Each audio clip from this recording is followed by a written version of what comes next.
Chapter 102. When Baya arrived at Jindu Garden, Su Jiran was already there. When he saw Baya, his eyes flashed with amazement. Baya did not usually put on makeup and dressed simply. She was never dressed like she was today. Sexy, enchanting but not frivolous. She was still noble and outstanding. She was beautiful. Back then, Bai Bing married Xing Bachuan because of her beauty. Baya inherited the strengths of Bai Bing and Xing Jinyan. She sat opposite Su Jiran. Su Jiran smiled wickedly and poured a glass of red wine for Baya.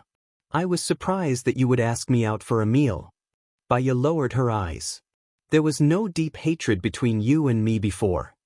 Su Jiran smiled and leaned against the chair lazily. Tell me, what can I do for you? Baya swirled the wineglass. Her beautiful eyes were mesmerized by the thin veil. Through the wineglass, she looked at the distorted world and said nothing. Su Jiran felt that the more she didn't speak, the more mysterious her beauty was. He held Baya's hand. Baya didn't move. He sat next to her. Baya looked at him. It was still her usual cold gaze, but now it was colder than before.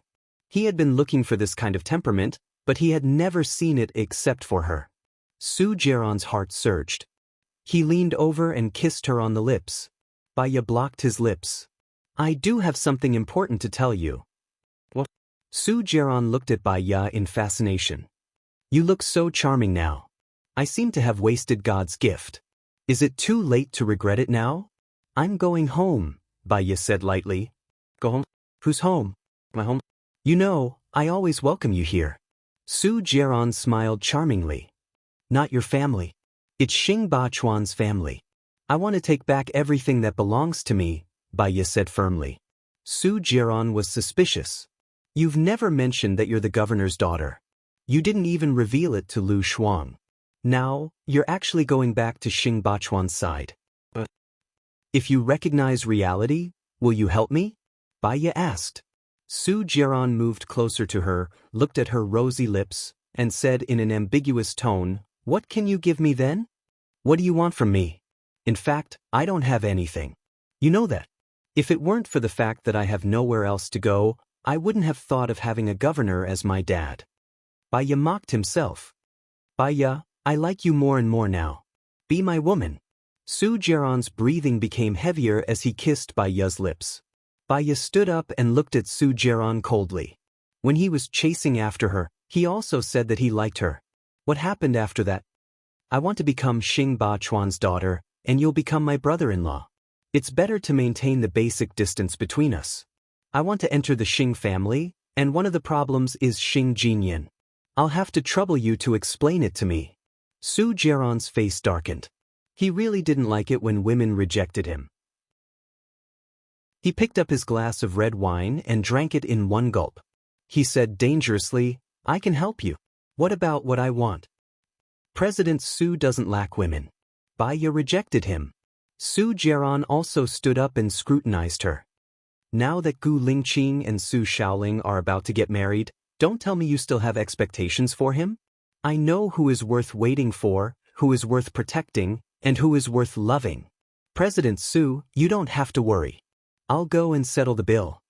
Baya walked toward the door. Su Jiran held her arm. What's the hurry? It's only been half an hour. We still have 2.5 hours. Have a good meal with me. Baya sat down helplessly. Su Jiran ordered the dishes. Baya lowered her head and looked at the surveillance footage on her phone. The footage today was enough to convince Xing Bachuan that Xing Jinyan might not be able to win over Su Jiran. Where have you been these few days? Su Jiran asked. I don't have to report to you. Baya turned off the surveillance footage and put her phone in her bag. Let me guess. Gu Lingqing brought you to Tangqian village to find Tang Xiaojiu, Su Jiran said with a smile. Baya looked at Su Jiran in surprise. Suspicion flashed across her eyes. How did you know? Gu Lingqing's parents don't necessarily want Gu Lingqing to find the murderer. As for the one who killed Tang Xiaojiu, do you think it was Gu Tianhang or Su Bei? Su Jiran said with a smile. I think you have a good chance too. Su Jiran poured himself a glass of red wine. It's a murder anyway. If it were me, I would have killed Gu Lingqing directly. There's no need to beat around the bush. Baiya felt that he was right. Her phone rang. She looked at the caller ID of Gu Lingqing. Her eyes dimmed and she didn't hide her sadness. Su Jiaran clenched his fists and looked at Baiya coldly. Baiya didn't pick up the call and hung up. Su Jiaran twitched the corner of his mouth. Remember what I told you before? It's best not to mess with Gu Lingqing. He's not a man you can mess with. His family will never accept you. Why do you have to humiliate yourself? Baiya picked up the glass of red wine on the table and drank it in one gulp. Gu Lingqing sent another message. Baiya opened it. What's wrong? Are you home? I'll be there in 10 minutes. Baiya stood up. Su Jiaran stood in front of her and stared at her. You're not allowed to go. I have something to tell him. I don't want to avoid it, Baiya said with red eyes. All right, make yourself clear. Su Jiaran moved to the side and said. Baiya went out. He gritted his teeth and called Xing Jinyan. Come to Jindu Garden. Baiya went back. Gu Lingqing stood at her door and smiled at her. Baiya's heart ached. He was so good, so good, so good. She walked towards him and hugged Gu Lingqing's waist. She buried her face in his chest and absorbed the warmth from his body. She still remembered their first meeting. He hugged her like this and said, I'll protect you. He kept his promise and protected her time and time again. She didn't like to remember in the past. Her memories were all tragic and only made her feel more hopeless. Now she liked to remember. Those warm memories could support her to continue bravely. Gu Lingqing said gently, Are we going to keep standing at the door? I want to hug you like this, Baiya said softly. What's wrong? Where did you go today? Why did you dress up like this? Gu Lingqing asked. Baiya woke up and opened the door. I wanted to change my appearance, so I went out to buy some makeup, Baiya said and walked into the washroom. Gu Lingqing followed her to the washroom and smiled. You're beautiful even without makeup. I've seen your ugly face. Are you worried that I'll dislike you? Baiya's eyes turned red. She closed her eyes and splashed cold water on her face. Chapter 103. Baiya didn't take the towel from his hand. I don't want to get married.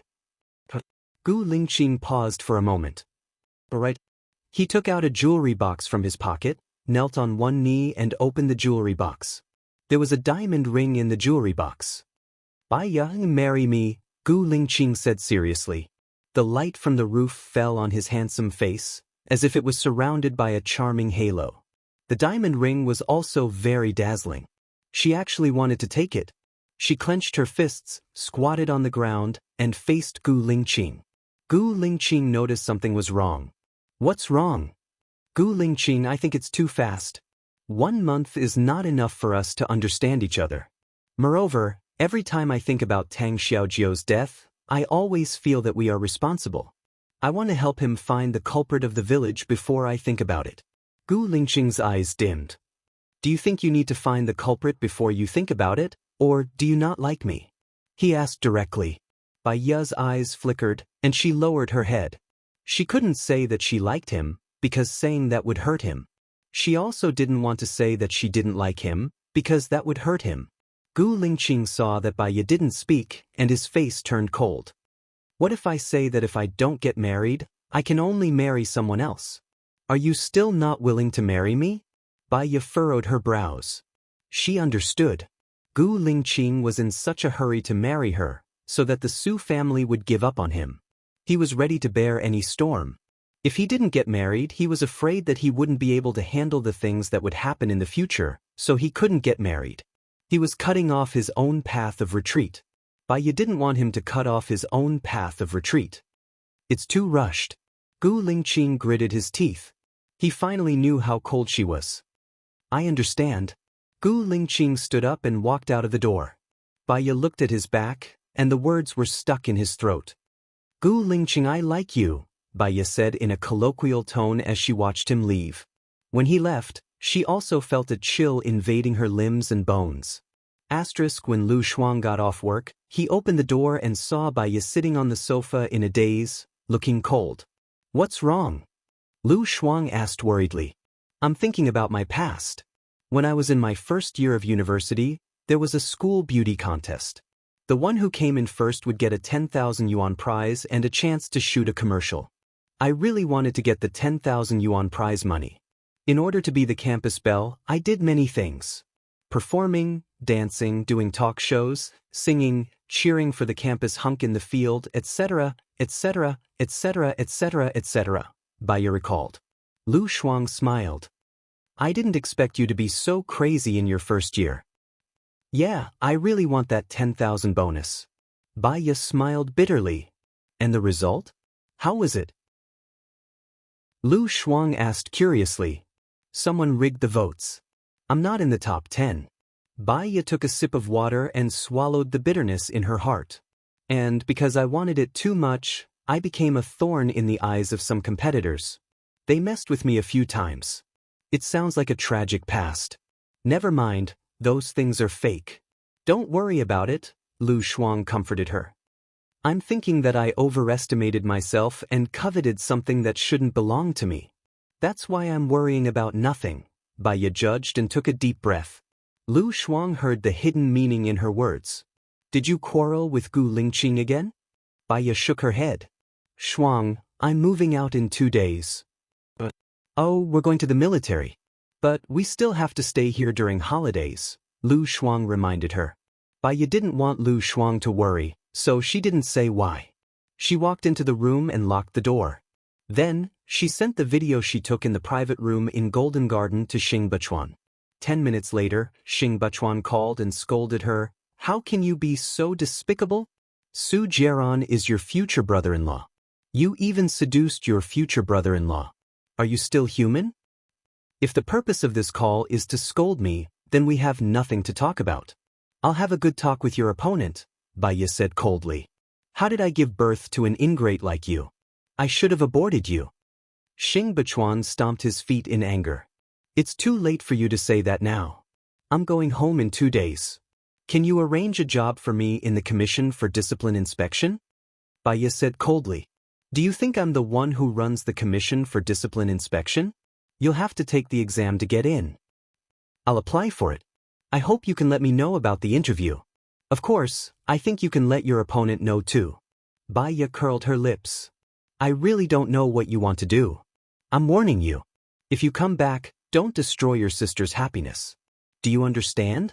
Xing Bachuan warned her sternly. Don't worry. I'm not interested in Su Jiaran at all. In my eyes, he's not even human.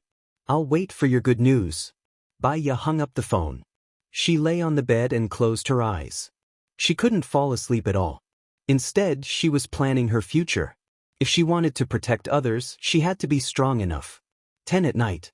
She was still awake when she heard someone knocking on the door. Lu Shuang's voice came from the door. Chief Gu? Baiya immediately got down from the bed and opened the door. Gu Lingqing looked at her with a flushed face. I have a card game today. Lu Shuang quickly left. Baiya walked towards Gu Lingqing. He reeked of alcohol. It looked like he had drunk a lot. I'll make you a cup of honey water. Baiya turned around to get a cup. Gu Lingqing held her arm and looked at her deeply. Baiya, slowly you'll like me, won't you? You're drunk. Baiya tried to pull his hand away. He pulled her into his arms and hugged her tightly. He closed his eyes. Hug me for a while. Baiya's heart ached, but she didn't move. I don't feel good. I feel very bad. It's as if there's a rock pressing on me. Baiya, what should I do? Gu Lingqing asked. His breathing became heavier, and his breath smelled of alcohol. She couldn't bear to see him like this. Baiya turned around, stood on her tiptoes and kissed him on the lips. Gu Lingqing paused for a moment and looked at her deeply. I like you, Baiya blurted out. Since she said it, there was no room for regret. This sentence was enough to set off 1,000 ripples. Gu Lingqing kissed her back excitedly. Baiya closed her eyes and accepted his kiss. He pressed her down on the sofa and took off her clothes. He was in a hurry when he went in. Baiya's muscles were tense. She looked at the lights in a daze. Suddenly, an evil thought popped into her mind. Why don't I be the woman behind Gu Lingqing's back? When she came out, she bit Gu Lingqing's shoulder. She almost couldn't recognize herself. Chapter 104. Midnight. Gu Lingqing's phone rang. He woke up alertly, glanced at Bai Ye who was sleeping soundly, and answered the phone. After walking out of the door, he asked, "What's up?" "Lingqing, something happened. Are you at Bai Ye's house now?" Song Xiu asked anxiously. "What's wrong?" Gu Lingqing was confused. "Go back to the military now. The disciplinary committee will send someone to Bai Ye's house to find you.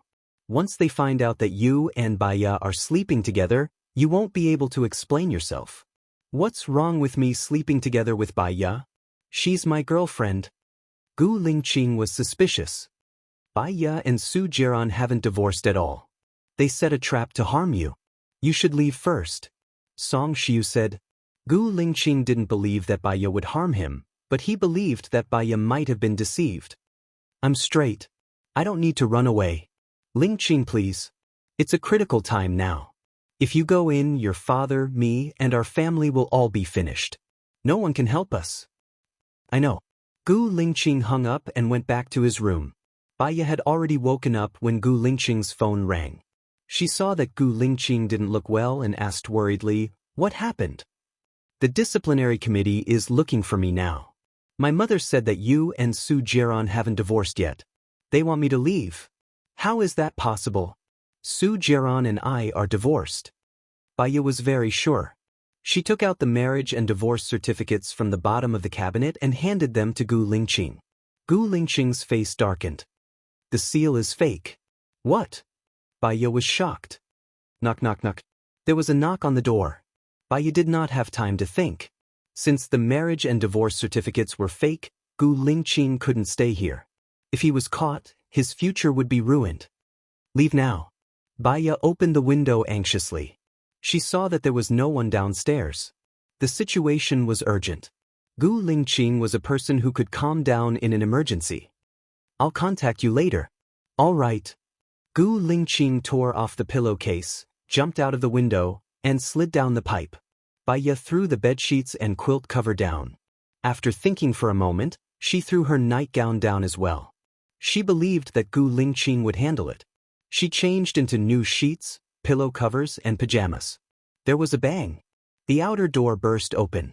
Bai Ye opened the door and asked sternly, "Who are you people?" The man in the suit said solemnly, "Search." "May I know where your search warrant is? If you don't have it, you're trespassing." Bai Ye said defensively. The man took out a document. "You're Bai Ye, right? Please help us with our investigation." Bai Ye saw that those people even went through the rubbish bin. She was glad that she did not use a condom with Gu Lingqing this time. In the end, they went to the bathroom. Those people did not find anyone in the room. They shook their heads at the man in the lead. "Take away the quilt, window cover, and quilt cover in her room and take them away." The man ordered. "I need to change my clothes." Bai Ye frowned. The man nodded.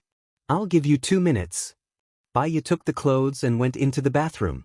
She was afraid that there would be evidence left in her body, so she opened the cabinet under the sink.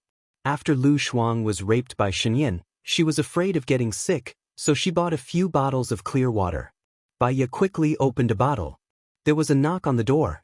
"Are you done?" "It's been 3 minutes." Bai Ye used more than half of the bottle. She thought that it was enough. She changed her clothes, washed the pants inside, and threw them into the basin. She opened the door and went out. The man in the lead gestured to his subordinates. His subordinates put all the clothes she had changed out of into a plastic bag. "What's the meaning of this?" Bai Ye was on guard. "It's our job to check and collect evidence. You just need to cooperate," the man in the lead said sternly. Bai Ye was brought into the car. She looked out of the window. It was dark outside. Just like her current mood. That day, she was talking to Su Jiran about the divorce. Su Jiran was reluctant at first, but he suddenly agreed. Could it be a trap? Also, she could clearly see that the staff was very displeased with Su Jiran at that time. How could it be a fake marriage certificate? Could it be that they were all set up? Su Jiran's behavior during this period of time did not seem like he knew that they were getting married. However, they had decided to divorce so suddenly. Who could have set it up? It was as if there was a cloud of suspicion shrouding them, and a sharp knife was hidden in the cloud of suspicion. Who was hiding in the cloud of suspicion, and who was the one who killed Tang Xiaojiu? She was confused now. Baiya was sent to the hospital directly, and a gynecologist examined her. Fortunately, she had been more careful and cleaned herself up. Otherwise, Gu Lingqing's death would have been conclusive evidence. After she was examined, she was sent to a small dark room. There was a man and a woman opposite her. She did not know them, and they were looking at her seriously. There were 4 cameras on the 4 corners of the wall in the room, and they were all pointed at her. She believed that there were many people watching from the other side of the camera. "What is your relationship with Gu Lingqing from the Special Forces?" the man asked sternly. "Nothing," Baiya said calmly. "Nothing. Did anyone see you eating together in a restaurant?" The man asked tentatively. "They had an operation to save a hostage. The hostage was pregnant, so I helped. During the mission, Chief Gu protected me, and I treated him to a meal to express my gratitude." "I've eaten with many people. Haven't you eaten with many people?" Baiya asked. "Someone even saw you staying in the same room with him." "What do you mean by that?" the man said sharply. Baiya was not sure if the man was lying to her. "Someone? Stop lying. We've already got the evidence. We'll give you a chance to confess." The man slammed the table and threatened. Baiya smiled. "I think you should arrest that person. He's framing me and destroying my innocence. I want to sue him." "Really? May I ask where you were the night before yesterday?" Baiya's eyes turned cold. She stared at the man who was questioning her. "Who is that person? You don't have the right to know. You only have the responsibility to answer our questions." "I was at Tangqian village the night before yesterday. I accompanied Chief Gu to investigate a case. We found the murderer, Tang Xiaojiu, but Tang Xiaojiu was killed by a sniper. I suspect that the person you're talking about is the sniper," Baiya said seriously. "Don't change the topic. We'll report what you said to the higher-ups. We're here to answer your questions." "I'm fine with it," Baiya retorted. "When you were at Tangqian village, did you stay with Gu Lingqing? Did something that shouldn't have happened? Tell us honestly. We have evidence." Baiya recalled that they had used a condom that night.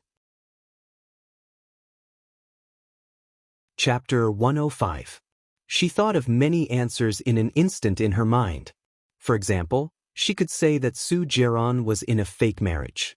Regardless of whether they believed it or not, it wouldn't change her identity as a married woman.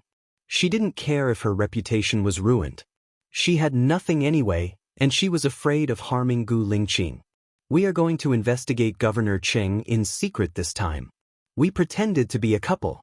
At that time, Gu Lingqing found out that someone was following him, so he created a false impression," Baiya said calmly, looking straight at the person who asked her. "Investigating Governor Cheng? Why did he ask you to go? Didn't you say that there was nothing between you two?" "I liked watching Sherlock Holmes since I was a child. My idol is Conan Doyle. He is also a doctor and almost became a forensic doctor. We have crossed paths before. He thinks that I am capable in detective. This time, the investigation is secret, and he doesn't want to bring too many people around him. So, it is safer to bring an outsider like me," Baiya explained. Song Xiu looked at Baiya in the camera, and her eyes deepened. "Actually, I quite like her. She has a good psychological quality. She is calm and dignified. The key is that she really likes your son. Why don't we not break them up? You are too soft-hearted. When you looked for her during the day, didn't she promise you that she wouldn't contact Lingqing anymore? In the end, Lingqing slept at her place. This woman is scheming and can lie through her teeth. She is definitely not a good woman," Gu Tianheng said with disgust. "Even if she lies through her teeth, she is still protecting Lingqing. I don't think she is wrong. Besides, she is a girl who grew up in an orphanage. She has suffered the coldness of human nature and learned how to protect herself.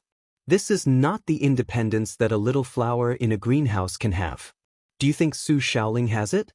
"Su Shaoling only relies on her father to solve the problem," Song Xiu retorted.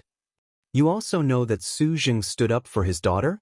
Su Jiran is the president's man, and your son has already touched Su Jiran. The president was already afraid of the Gu family. Fortunately, Su Zheng was there to mediate between them. If Su Zheng helps the president, we will die one by one. Gu Tianhang said angrily. Song Shiu crossed her arms in front of her chest and turned her face away. I don't think the president dares to touch us. After all, Ling Qing is now the leader of the special military. You secretly changed the marriage and divorce certificates in Bai Ya's drawer. As soon as she confronted Su Jiaran, she knew that she was divorced. That's why we have to force her to confess now. Even if she confessed, your son would still like her. Do you believe me? Song Shiu glared at Gu Tianhang. Then hand her over to Su Zheng. Let Su Zheng force Ling Qing to marry Su Shaoling and then release her. Gu Tianhang was furious. She's innocent. Don't you think you've gone too far? Now you changed her marriage and divorce certificates. Then you asked someone to pretend to be a disciplinary officer to catch her. Now you want to kidnap her. Don't make a mistake. Song Shiu roared. Am I making a mistake? I'm trying to save the whole family. Gu Tianhang pointed at Song Shiu and said, saving the family shouldn't be based on hurting her. Song Shiu pushed Gu Tianhang's hand away. I'm not hurting her. She's hurting us. I won't kill her. I just want her to leave Ling Qing. Ling Qing will marry Su Shaoling. Everything will go according to our plan. I'll call Su Zheng now and ask him to cooperate. Gu Tianhang took out his phone. Enough. Song Shiu snatched Gu Tianhang's phone. You're sending your son's weakness to others. I think you're old and confused. Let me handle this. I'm angry because of you. Gu Tianhang roared and walked out of the surveillance room. Enough. Stop recording. Turn it off, Song Shiu said impatiently. She took a deep breath and walked out of the surveillance room. She went to the small dark room. Bai Ya saw Song Shiu and was slightly shocked. Then she seemed to understand everything. Her eyes looked into the darkness at the bottom of the sea. Go out, Song Shiu ordered. Yes. The two men went out.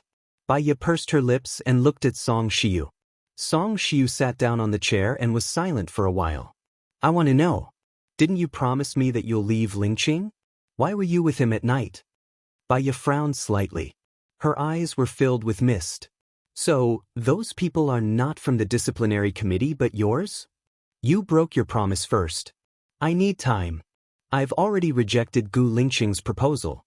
You're not only hurting me, but also your son. Bai Ya was not calm. We're trying to save everyone. Saving everyone? You wanted to kill Tang Xiaojiu.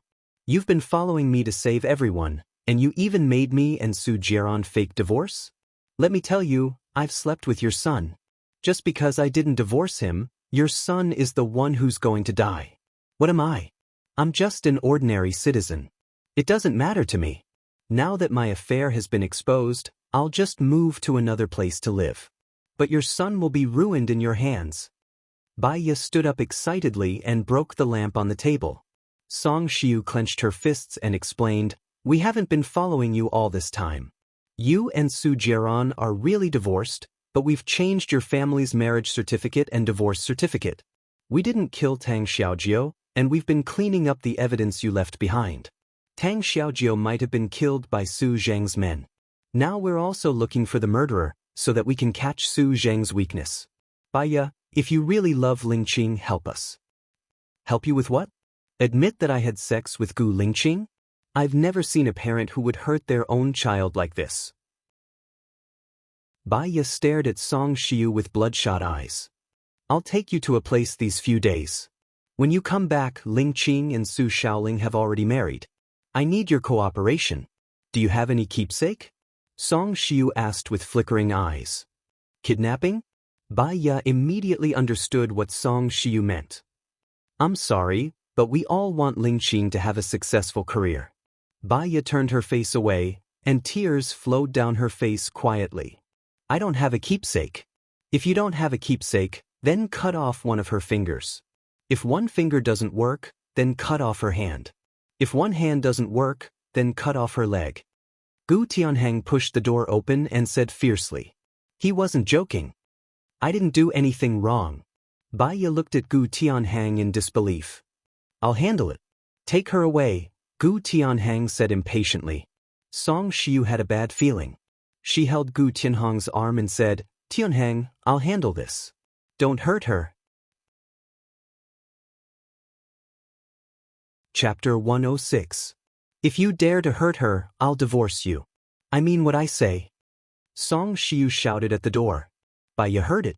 She turned around and looked at Song Shiu, whose eyes were red and fists clenched. She saw helplessness and pity in Song Shiu's eyes, but no anger or hatred. The door closed in front of her eyes. Gu Tianhong's men put a blindfold on her. It was pitch black in front of her. She couldn't see anything. She was being dragged away. She was very calm.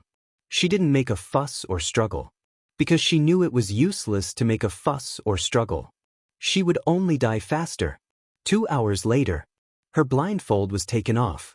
She was surrounded by walls, and there was only a 1 meter wide and 2 meter high iron door.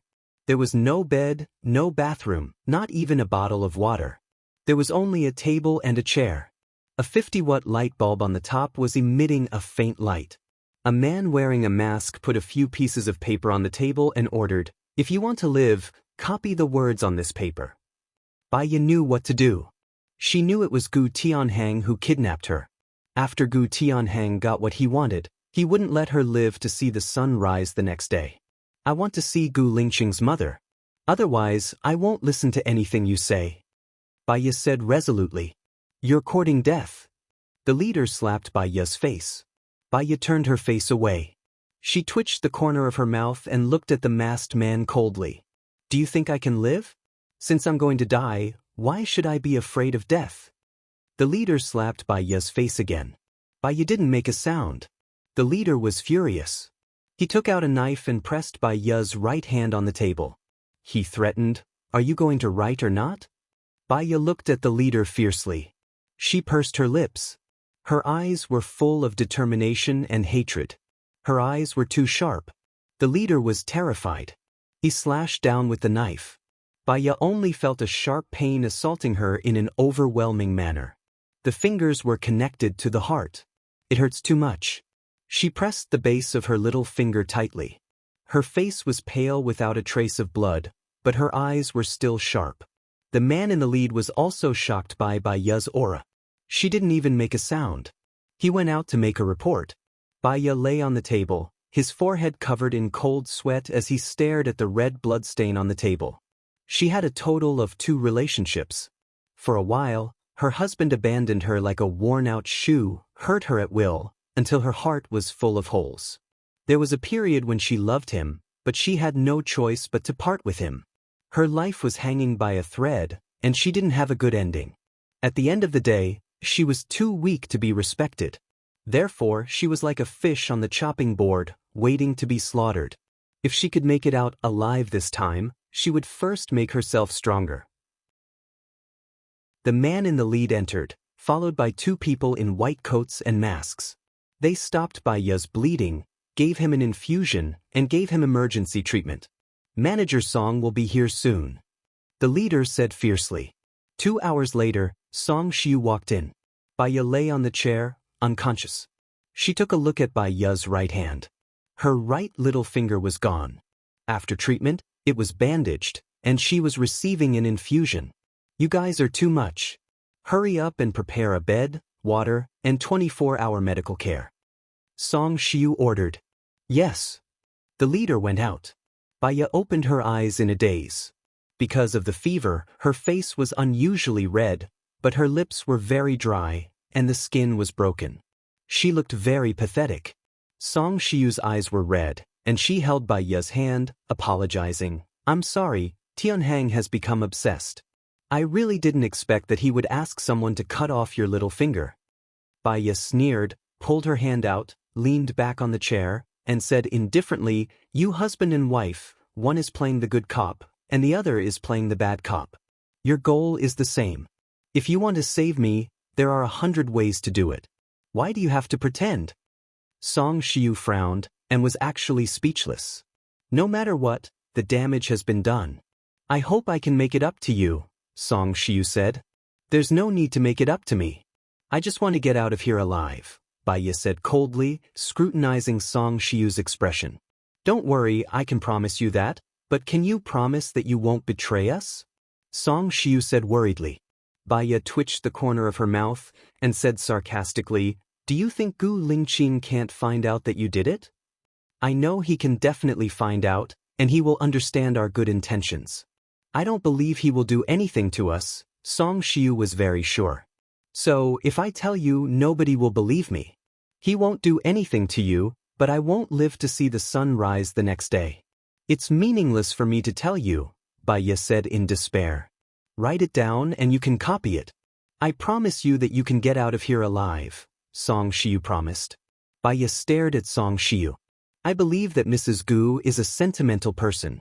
You should understand that if I die because of Gu Lingqing, he will never forget me for the rest of his life. Even if he doesn't do anything to you, he will never forgive you. But it's different if I'm alive. Quarrels, life, conflicts, and desperate situations will consume our already weak relationship again and again. I will let you live, Song Shiu said firmly. Baiya felt that she had said everything she could say, so she picked up the pen. Her hands were trembling, and her words were crooked. She could not write at all. This won't do. Song Shiu stood up, called Gu Tianhang and said angrily, look at what you have done. You wanted her to write, so you chopped off her right little finger. How is she going to write now? Your handwriting is also different from before. Have you lost your mind? I didn't chop it. Let her record it and read it according to the paper, Gu Tianhang said angrily. Song Shiu hung up the phone and looked at Baiya. I will record it for you. After Lingqing gets married, he will send you out. Baiya looked at the content on the paper, and the corners of her mouth twitched. She tasted her salty tears, but her eyes were firm. Record it. Song Shiu could not bear it. I'm sorry. She took out her phone and showed it to Baiya. Baiya stared at the phone and said calmly, Gu Lingqing, I don't want to die. She raised her injured hand. Do as they say, save me. They said that if you don't agree, they will chop off one of my fingers every day. After my fingers are chopped off, they will chop off my toes. After my toes are chopped off, they will chop off my limbs. After my limbs are chopped off, they will chop off my facial features.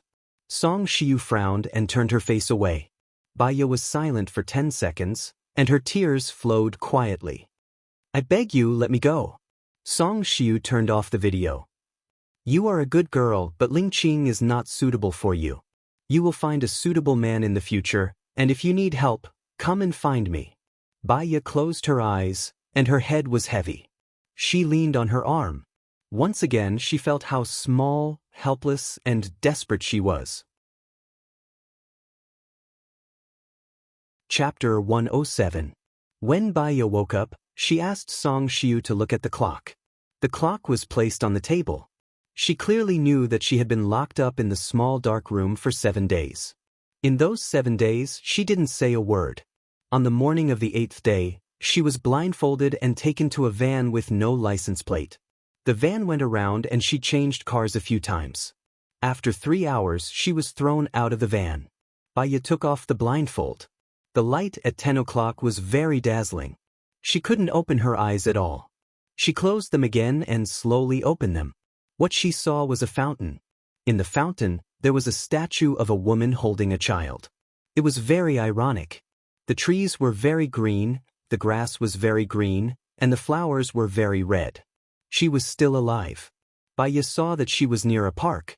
She walked to the side of the road and got into a taxi. Sir, I don't have money. Can you help me make a call? I'll get someone to pick me up, Baiya said softly. The driver saw that Baiya's face was frighteningly pale and she was wearing a light blue dress. The dress was wrinkled and had blood stains on it. Her hand was bandaged up. Have you been robbed or imprisoned? Do you need to call the police? The driver asked warmly. Baiya shook her head, her eyes were red. It's useless for me to call the police. What's the number you want to call? You can call it yourself. The driver passed the phone to Baiya. Thank you, Baiya said. She dialed Lu Shuang's number. Lu Shuang picked up. Shuang, I'm Baiya. I'll go back later and I don't have money with me. Please help me pay, Baiya said softly. Shall Bai. Lu Shuang was very emotional. Where did you go? I called the police but I couldn't find you. Are you trying to scare me to death? I'm fine. You can go to the police and log off. I'll be back soon. I'm hanging up now. I borrowed the driver's phone, Baya said and hung up, not giving Lu Shuang too much time to ask questions. Half an hour later, she arrived at the entrance of the apartment building. Lu Shuang was already waiting at the door. When Baya got out of the car, Lu Shuang paid the driver. Seeing the wound on Baya's hand, he widened his eyes and asked worriedly, "What happened to your hand? What happened? You were imprisoned, weren't you? Su Jiran did it?" Lu Shuang was very excited. "I'm going to kill her." "Cool girl, it's not him. I want to take a bath now. I haven't taken a bath for 7 days. Smell it, it's stinky." Baya smiled. That smile, however, was as miserable as a pear blossom. "Who did it?" Lu Shuang held Baya's shoulder. His tears flowed down uncontrollably. He raised his voice. "Who are those people? Baya, you can't stay silent anymore. I'll help you. You can't let them get away with it." Baya was very calm. Her expression was indifferent. "This matter has passed. Don't ask about it anymore. If you treat me as a friend." Baya walked towards the elevator. Lu Shuang followed behind Baya anxiously. Could it be Su Shaoling who did it? Many things have happened these few days. Gu Lingqing is actually engaged to Su Shaoling? Does this have anything to do with your kidnapping? Engaged? Isn't it a marriage? Baya looked at Lu Shuang. Lu Shuang kicked the rubbish bin angrily. "Who is this Gu Lingqing? You were kidnapped and he's engaged to another woman. He's so heartless." Baya looked down and waited for the elevator. Could it be that someone used you to threaten Gu Lingqing? That's why he got engaged? It must be Su Shaoling. This person can keep a man's body, but she can't keep a man's heart. Don't talk about this anymore. Baya's tone was a little more serious. Now that you're back, go and sue her. Tell them that she kidnapped you. You have Gu Lingqing backing you up. What are you afraid of? At most, we'll fight to the death. I said, don't talk about it anymore. Baya said sternly. Lu Shuang was shocked by Baya's tone. She didn't come back to her senses for a while. She looked at Baya blankly. Baya knew that she shouldn't be so fierce to Lu Shuang. Lu Shuang did it for her own good. I know what I should do. Don't worry, Baya said softly. Lu Shuang cried. He hugged Baya and said with heartache, why are you so miserable? It's not enough that Su Jiran hurt you. Now Gu Lingqing is involved. It's me. I'm demanding things that shouldn't be mine. Baya patted Lu Shuang's back.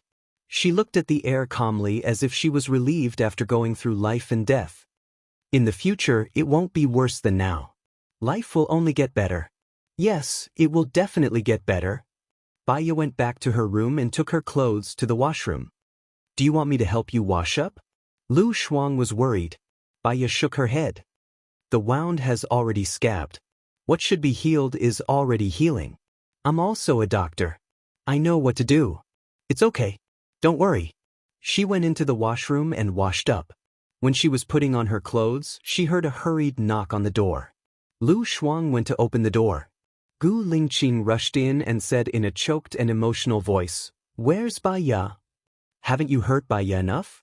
Lu Shuang pushed Gu Lingqing anxiously. She couldn't push Gu Lingqing away at all. Baya came out of the washroom. Gu Lingqing looked at her.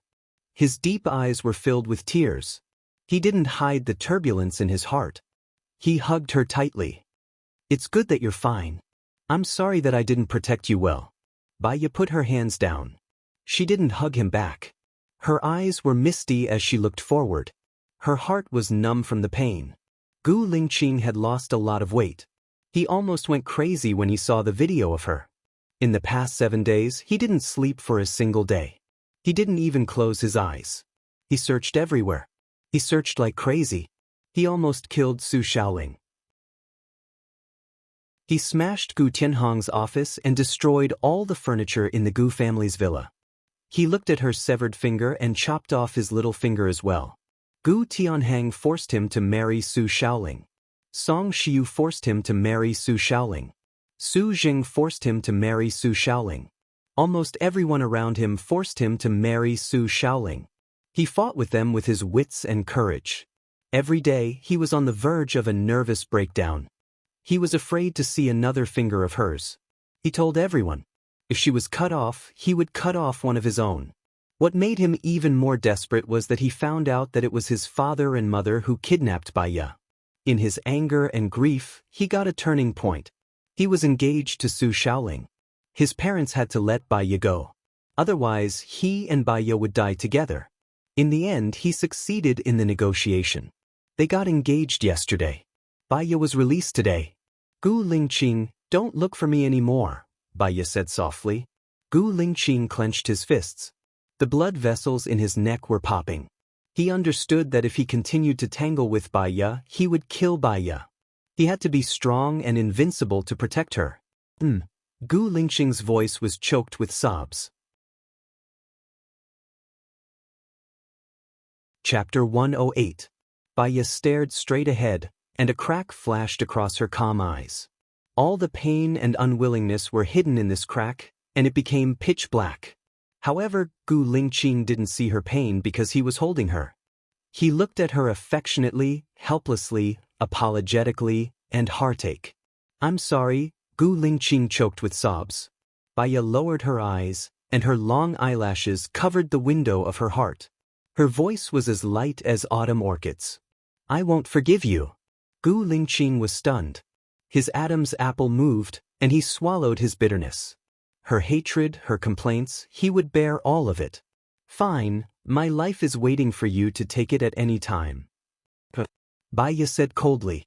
Gu Lingqing knitted his brows tightly, standing still without moving. Bai Ye looked up at him. Her gaze was resolute, piercingly cold and piercingly cold. He didn't even have the chance to ask her to stay. He turned around, opened the door, and left. Xiaobai, did you see that? His right little finger is gone.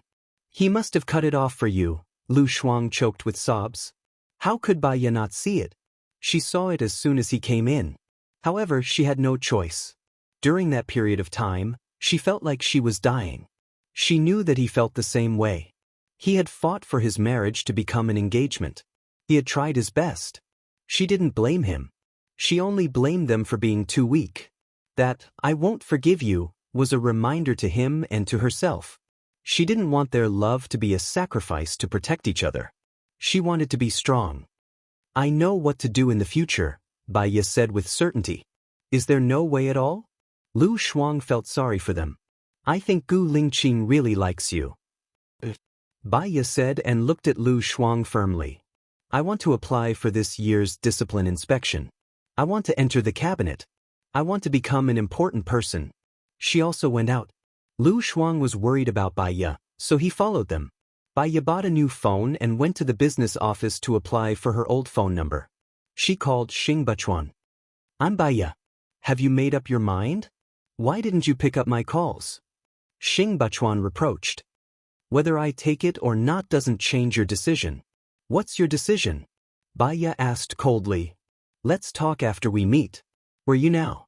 I'm free at noon, Xing Bachuan said. Let's meet in your office building, Dad. Bai Ye hung up the phone. Lu Shuang looked at Bai Ye worriedly. She knew that Bai Ye had a mentally ill mother who was locked up in a nursing home. She vaguely knew that the relationship between Bai Ye's father and Bai Ye was not very good. If Bai Ye didn't say, she would never ask. Little Bai, what do you want to do? Don't scare me. If you need my help, just tell me. You're my best friend.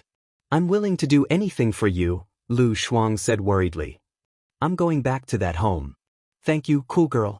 I'm fine. I've said it before. From now on, I'll get better day by day. Bai Ye smiled. Her smile was very beautiful. However, Lu Shuang knew that Bai Ye had a wound in her heart. Perhaps only Gu Lingqing could heal this wound. Then I'll go with you. If they bully you, I'll help you. Lu Shuang patted his chest. If I find someone to accompany me, that will weaken my confidence. I alone can be invincible. Don't worry. Don't worry, I'll look for you if there's a problem. Bai Ye held Lu Shuang's hand. Lu Shuang found that her hand was very cold, like a block of ice. He held Bai Ye's hand tightly, trying to pass the temperature of his hand to her. The late text messages on Bai Ya's phone kept ringing. Bai Ya glanced at them. There were messages from Lu Shuang, Xing Bachuan, Su Jiaran, and Gu Lingqing. Seeing the caller ID of Gu Lingqing, Bai Ya's eyes flashed with pain. She didn't look at the contents of their messages, nor did she call them back. She deleted all of them with one click. Before she went to see Xing Bachuan, she put on makeup and tied her hair up on top of her head. She looked mature and capable. Lu Shuang leaned against the door and looked at Bai Ya. He felt that the current Bai Ya was completely different from the past. The previous Bai Ya was cold, indifferent, and aloof from worldly affairs. When they played, Bai Ya would at most watch them play. Occasionally, she would laugh quietly at the side. She was calm and serene. Even though Su Jiaran had injured her to the point of being riddled with holes, she was like a hedgehog, curling herself up to protect herself. Right now, she was flamboyant and sharp, like a sharp knife that could cut through anything. Even her gaze gave people a feeling of sharpness. "It's good to fight for what you want, but don't hurt yourself," Lu Shuang said worriedly. Bai Ya looked at herself in the mirror. "I don't want to hurt them. I just want what I want," Bai Ya said with certainty. "Is it Gu Lingqing that you want?" Lu Shuang said knowingly. Bai Ya squinted at Lu Shuang. "In fact, when fate is unfair, you can know what you want the most. At least, I have a direction to work towards. Don't worry about me. I will live a good life, because I have nothing to lose." Bai Ya smiled. Lu Shuang looked at Bai Ya's broken finger. She didn't need to ask to know what inhuman torture Bai Ya had gone through. "Anyway, I only have one thing to say. I will always stand by your side and support you," Lu Shuang said with red eyes. Bai Ya nodded. She thanked them for taking away Gu Lingqing. Without Gu Lingqing, Bai Ya could be invincible. She took a taxi to Xing Baishan's office. She walked to the front desk. She smiled. "Hello, I'm Bai Ya. I want to see Governor Xing." "I have an appointment," Bai Ya said calmly. The front desk called Xing Baishan's secretary's office. Xing Baishan's secretary received the call and immediately went downstairs to greet him. "The governor has been waiting for you for a long time," the secretary said respectfully. Seeing the secretary's attitude, Bai Ya knew Xing Baishan's final decision. She followed the secretary to the elevator. With a ding, the elevator door opened. Su Jiaran walked out. He was surprised to see Bai Ya here. "Where have you been? I called you these days, but you didn't pick up. You broke your promise." Su Jiaran stared at Bai Ya coldly. "I'm sorry, there are some things that I can't do. If you don't suggest waiting for me, I'll treat you to coffee after I'm done," Bai Ya said lightly. Su Jiaran felt that Bai Ya was different. Gu Lingqing and Su Shaoling are engaged. "Do you know about this?" Su Jiaran asked. "If I don't know about such big news, wouldn't I be ignorant?" Bai Ya said calmly. Chapter 109. His gaze landed on her hand and his eyes narrowed. He grabbed her arm and raised it, asking in surprise, "What happened to your hand? Where's your little finger?" Bai Ya retracted her hand without batting an eyelid. "I've paid for some mistakes. A little finger has allowed me to see reality clearly. It's worth it." "Gu Tianheng? Su Zheng? Su Shaoling? Who did it?" Su Jiaran guessed. "No matter who did it, it won't change the outcome. I have something to do, I'll contact you later." Bai Ya walked past Su Jiaran and entered the elevator. Su Jiaran watched as the elevator closed in front of him and pain flashed through his shrewd eyes. He and Bai Ya had been married for 3 years. He used to think of ways to hurt her, to make her suffer. Seeing her sad gave him a perverted sense of satisfaction. Because she was Xing Bachuan's daughter. But now, he was very angry to see her hurt so badly by someone else. He wanted to find that person and chop off his fingers. Bai Ya could only be bullied by him alone. Bai Ya entered Xing Bachuan's office. Xing Bachuan glared at Bai Ya unkindly. He sat on the throne of power and glanced at the seat opposite him. Bai Ya walked over, pulled out a chair and sat down in front of Xing Bachuan. "Very good, are you playing psychological warfare with me?" Xing Bachuan asked sinisterly, scrutinizing Bai Ya's expression. Bai Ya smiled. She had been kidnapped this week. They had originally agreed to let Xing Bachuan reply within 2 days. In these 2 days, Xing Bachuan had thought of countless ways and countless possibilities. He hadn't decided to accept her, but she had suddenly disappeared and no one knew where she was. He was paranoid. He was worried that she had gone to join his opponent. He had many opponents and he was guessing which opponent Baiya would join. They would do this to him. He thought of many possibilities. The mistakes he had done in the past made him anxious, and the more he thought about it, the more afraid he became. Baiya had been missing for 7 days, and he had suffered from insomnia for 7 days. No matter how he thought about it, it was better to have a powerful helper than a powerful enemy. "Dad, what's the outcome of the war in your heart?" Baiya asked.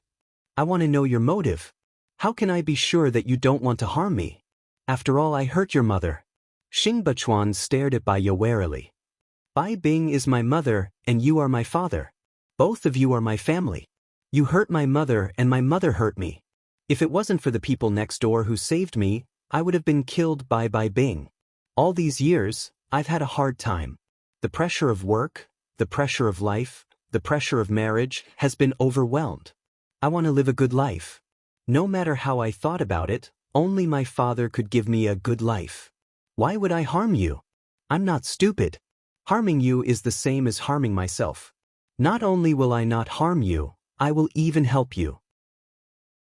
"Dad, Jinyan is your daughter, and so am I." Baiya's tone softened. Xing Bachuan was convinced by Baiya. "Your Auntie Chang has agreed to let you come back. If you want to work at the Commission for Discipline Inspection, you will have to rely on yourself for the written test. I've already talked to the interview. I will fight a good battle." Baiya stood up. "I'm warning you, don't play tricks on me. I can give you a good life, but I can also destroy your good life," Xing Bachuan warned. "I'm going back to pack my luggage now. See you tonight, Dad." Baiya turned around, leaving only a cold silhouette behind. She walked out of the elevator. She didn't expect Su Jiaran to be waiting for her downstairs. She walked toward Su Jiaran. "Who chopped off your hand?" Su Jiaran asked coldly. Baiya looked at Su Jiaran. His expression was serious, and his eyes reflected the 2 little girls. "You want to stand up for me?" Baiya asked in return. Su Jiaran curled his lips, looking extremely devilish. "What do you think?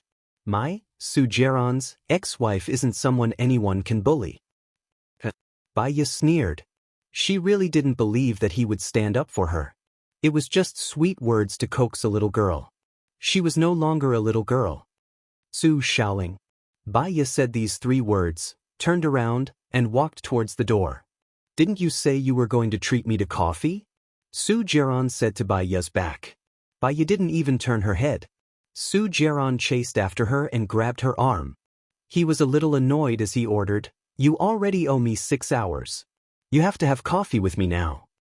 "Why do I owe you 6 hours?" Baiya crossed her arms in front of her chest and asked. Su Jiaran furrowed his brows, and his eyes were filled with displeasure. "Baiya, what do you mean by this? Are you playing dumb with me?" "Mr. Su, I don't want to abide by the verbal agreement between us. I suddenly feel that I don't have to abide by it," Baiya said lazily. "Aren't you afraid that I'll release the video of Lu Shuang?" Su Jiaran warned as he looked at her with a sharp gaze. Baiya shrugged. "Release it. Do whatever you want. If you release it, Lu Shuang might become the crown princess. I have a friend who's the crown princess. It'll be a great honor." Baiya smiled heartlessly. "Xinyan has many women outside. Are you really going to push your friend into the fire?" Su Jiaran looked at Baiya anxiously. He felt that the current Baiya was like a rose with thorns. She was very flirtatious, cold, and sharp. "Aren't other men like the fire?" Baiya asked. "Rather than a man who will change his mind at any time, why not a man who will never change his mind? Just release the video." Baiya moved closer to Su Jiaran. Su Jiaran unconsciously moved back a little. Her sharpness was too strong. "Shuang Niu hates evil. If she has a good life in the future, she might let you go." But Baiya's gaze became sharp. She stared at Su Jiaran and warned, "If she doesn't have a good life in the future, His Highness is the only son of the president. Lu Shuang will become the first husband of our country sooner or later. Take a guess. How will she kill you? Su Jiran was silent. He knew that Bai Ye was eloquent. He used to be so angry at her that he was speechless. But now Bai Ye was fierce and sharp. Fierce, sharp, every frown and every smile captivated one's soul and carried an enigmatic charm. He seemed to be immersed in her beautiful eyes. He couldn't get out of it. Bai Ye looked at him and said nothing. Good luck, Mr. Su. She turned around and walked towards the outside. Su Jiran stood rooted to the ground. He regretted the divorce. What should he do? Bai Ye returned to Lu Shuang's place. Lu Shuang was still at home, sitting on the sofa. When she saw Bai Ye, she immediately stood up and looked at Bai Ye worriedly. Bai Ye was betting that Su Jiran would not release the video of Lu Shuang. But she didn't know if it would affect Lu Shuang in the future. She had to draw a clear line between her and Lu Shuang. I'm leaving, Bai Ye said.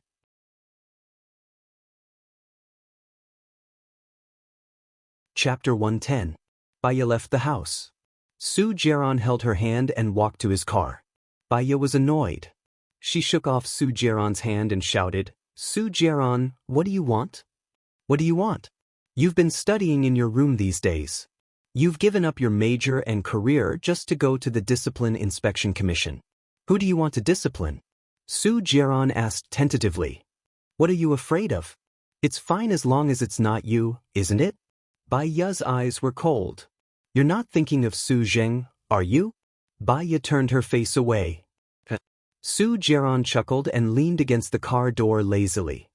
Bai Ye, you're ambitious. But don't you know that you're hitting a rock with an egg? Su Zheng is the head of the Discipline Inspection Commission. He can crush you with one word. Besides, his rank is not something that a small local Discipline Inspection Commission can investigate. Don't be silly. Su Zheng and Gu Tianhang are two mountains that cannot be shaken. Su Jiran reminded her. I don't think I need to report to you what I'm going to do. Bai Ye turned around and was about to leave. Su Jiran pressed the back of Bai Ye's head and pulled her in front of him. He aimed at Bai Ye's lips and kissed her. Bai Ye was furious. She slapped Su Jiran's face. I'm telling you, I'll definitely succeed. Bai Ye said confidently and walked forward. Su Jiran wiped the corner of his mouth. He narrowed his eyes and frowned. Even though he had just touched Bai Ye's lips, he could feel a strong feeling in his body. He wanted her. Now, she only had a physiological reaction to Bai Ye. Bai Ye arrived at the Discipline Inspection Commission. She reapplied her lipstick in the washroom. There weren't many people in the Discipline Inspection Commission. The director introduced her to his subordinates. She went through the pre-employment procedures and took the oath. Bai Ye didn't waste any time and went straight to the director's office. What's wrong? Bai Ye. The director looked at Bai Ye, puzzled. I remember that the Commission for Discipline Inspection has a rule that allows cross-city and cross-provincial discipline inspection and supervision, Bai Ye said. To prevent local officials from protecting each other, there's indeed a regulation. The director nodded. I want to transfer to Jinyang City, Bai Ye said. The bureau chief looked at Bai Ye and asked suspiciously, You want to go to Jinyang City so much? Do you have any news? Bai Ye nodded. I have news. If I go to Jinyang City and make a contribution, it will be considered a political achievement for the director, right? I can't decide which province or city to send someone to supervise. I need to apply to the higher-ups. Also, I need to give a detailed reason for the specific province or city. Can you give me the reason? I can't decide which province or city to transfer someone to. I need to apply to the higher-ups. Also, I need a reason. Can you give me the reason? I don't need to apply to Deputy Chief Su. He's the director of the Discipline Inspection Commission. So, you're saying that I can go as long as the director gives his approval? Bai Ye asked. Theoretically. But he's the same rank as your father. He might not give face to your father. The director revealed that he knew Bai Ye's identity. I'll make a call. Bai Ye nodded and left the director's office. She had read a book before. There was a young man who was blocked by a huge rock. He pushed, pried, and smashed the rock. But he couldn't move it. Then he was at his wit's end. He started asking for help. With the help of many people, the rock was finally moved. When you're in a desperate situation and you can't solve it yourself, you have to ask for help. Maybe you don't even know if the other party can help you. But at least if they ask, there's hope. Baya called Song Shiyu. Previously, Song Shiyu said that she would make it up to her, but she refused. That's how people are. Sometimes, backbone is like a fart in the face of reality. It's insignificant. Song Shiyu was surprised when she received Baya's call. After all, Baya disappeared for 2 months. She asked someone to check. Baya went to Xing Bachuan's house. She found out Baya's other identity. She was the daughter of Xing Bachuan's ex-wife. At the same time, she checked Baya's past. "Hello," Song Shiyu greeted her politely. "You told me that I can look for you if I need help. Do you mean it?" Baya asked uncertainly. "If it's within my ability," Song Shiyu promised. "I'm working in the Discipline Inspection Department now. I want to be transferred to the Discipline Inspection Department in Jinyang City. I need a director in the Discipline Inspection Department to take charge of this. Can you help me talk to him?"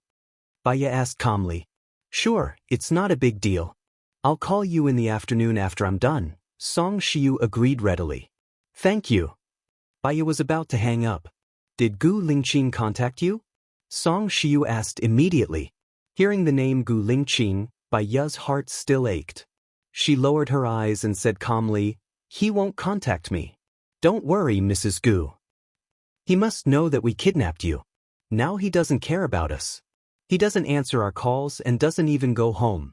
Tian Hang went to the military to look for him, but he refused to see her. I heard that he went to take on a dangerous mission again. He's going to kill himself," Song Shiyu said in distress. Baya's heart ached even more. She closed her eyes and tears flowed down her cheeks quietly. If she hadn't been strong enough to know the news of Gu Lingqing's death, she wouldn't have lived on alone. He was the motivation for her to be strong, to work hard, and to be reckless. "Mrs. Gu, there's nothing I can do." Baya's words were still cold, without any warmth. "Besides, I don't know what you mean by saying this. I misspoke. I'm sorry.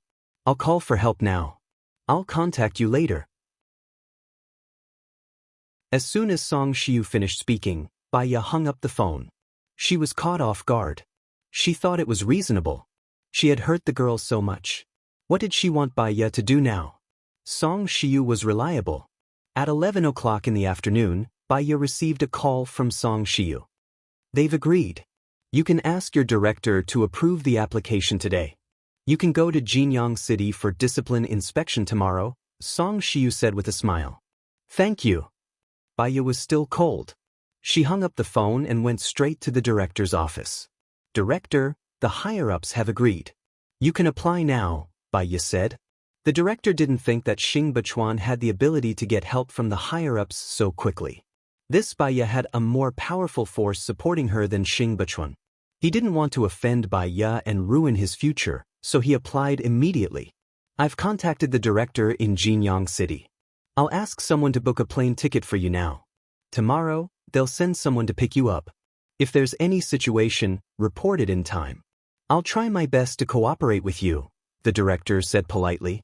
Baya nodded and walked out of the director's office. She took the second step smoothly.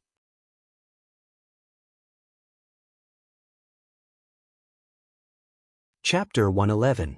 On the way back from shopping, Baya wondered who she would report to if she were the village chief of Tangqian village to find the gold mine. It wouldn't be easy for a village chief to meet the mayor. At most, he would go to the town to respond. Then, the mayor would respond. In addition, Cheng Bin's secretary at the time should know about it too. Coincidentally, she had done a lot of research. She found out. The mayor at the time was now the mayor of Jinyang City. And Cheng Bin's secretary was now the governor of Jinyang State. The two of them had known each other for a long time. Before Cheng Bin's secretary was a secretary, he and the mayor used to be the mayor and the secretary of the town committee of another town. She guessed that the village chief had reported it to the mayor had told the secretary, and the secretary had told Cheng Bin. If all three of them knew, then they were accomplices. She was looking up information on the mayor of Jinyang City, Lu Liangqing. If she wanted to be promoted quickly, She had to make contributions. And these people had slaughtered villages, stolen wealth, and committed heinous crimes. Why were they still so famous? She wanted to trample on the sins of these people. There was a knock on the door. Baiya closed the page and opened the door. Xing Jinyan stood at the door, a sinister smile on her face as she said arrogantly, "Come out for dinner. Don't say that we're mean to you." "I'm sorry, I've already eaten outside. If there's nothing else, don't disturb me." "I want to read tonight," Baiya said coldly. Xing Jinyan stomped her feet. "Baiya, don't be so shameless. My parents gave me my face. It's not something you can give me just because you want to." Baiya closed the door and locked it. Xing Jinyan kicked the door angrily. She didn't look like a lady anymore. She had wanted to show off her affection in front of Baiya. She hadn't expected Baiya to not give her any face at all. "Dad, look, what does Baiya mean? I invited her out for dinner out of goodwill, but she's not happy. Does she have any respect for you?" Xing Jinyan complained. "Ignore her. We don't have to invite her out for dinner in the future," Xing Bachuan said angrily. Su Jiaran smiled and glanced at Baiya's door. "I know Baiya well. She has a twisted personality, but she's not a bad person. Sometimes she's too stubborn and extreme, but she'll regret it after she's done. She's still a child. Don't be angry, uncle." Xing Jinyan was embarrassed. "Jiran, are you speaking for Baiya?" "I'm just stating the facts. After all, you and her will always see each other. If you're angry, you won't be pretty anymore." "I hope that you'll always be pretty," Su Jiaran coaxed.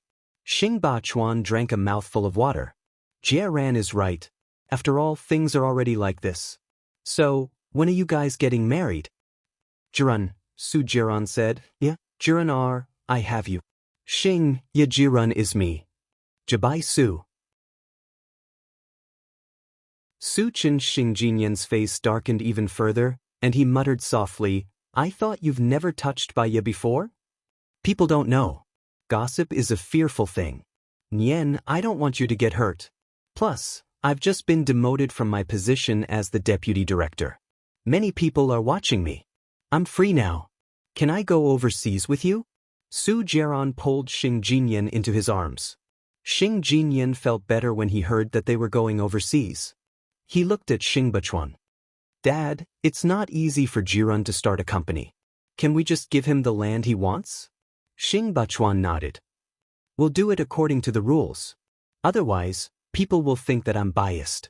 It seems like I won't get any benefits from becoming Governor Xing's son-in-law," Su Jiaran said jokingly. "Dad, I'm going to marry him. Can you bear to see me suffer with him?" Xing Jinyan said coquettishly. "There's a procedure, but no matter how complicated it is, people come up with it. There's always a way." Xing Bachuan coaxed Xing Jinyan and looked at Su Jiaran. "I won't participate in the bidding, but I'll tell you the other party's base price. The lowest bidder wins. Doesn't that still cost a lot of money?" Xing Jinyan pouted and said unhappily. "The country has a lot of projects that can be subsidized. I'll just sign here and you'll know how much you'll be subsidized," Xing Bachuan explained. Xing Jinyan smiled and hugged Xing Bachuan's neck. "You're the best at—" "Yes, I'm not good to you," Su Jiaran said, going along with Xing Jinyan's tone. "If you don't treat me better, I won't want you anymore." Xing Jinyan hugged Su Jiaran's arm and looked at Chang Ruyan. Chang Ruyan cleared her throat and said, "Xiaonian is too clingy. Why don't you stay here today? Anyway, you're already engaged. It's good to cultivate your relationship as soon as possible." Su Jiaran pinched Xing Jinyan's nose. "Little vixen, when the land is settled, we'll travel around Europe." Xing Jinyan smiled and looked at Baiya's door proudly. She was the daughter of a powerful official, and Baiya had nothing. How could she fight with her? In the next 2 months, Baiya locked herself in her room and studied hard. She didn't go out at all. She didn't know much about Lu Shuang, nor did she ask about Gu Lingqing. She quit her job at the hospital. No one asked her to stay, and no one stopped her. Occasionally, she visited Bai Bing once a month. After Su Jiaran got the land, she went out with Xing Jinyan for a month. Baiya didn't care about what was going on outside. Under the intense study, she got first place in the written test and passed the interview. Today was her first day at the discipline inspection office in City A. She put on light makeup. Because she didn't have work clothes yet, she deliberately wore a smart suit. Wearing the suit, she didn't need to dress up, and it outlined her perfect figure.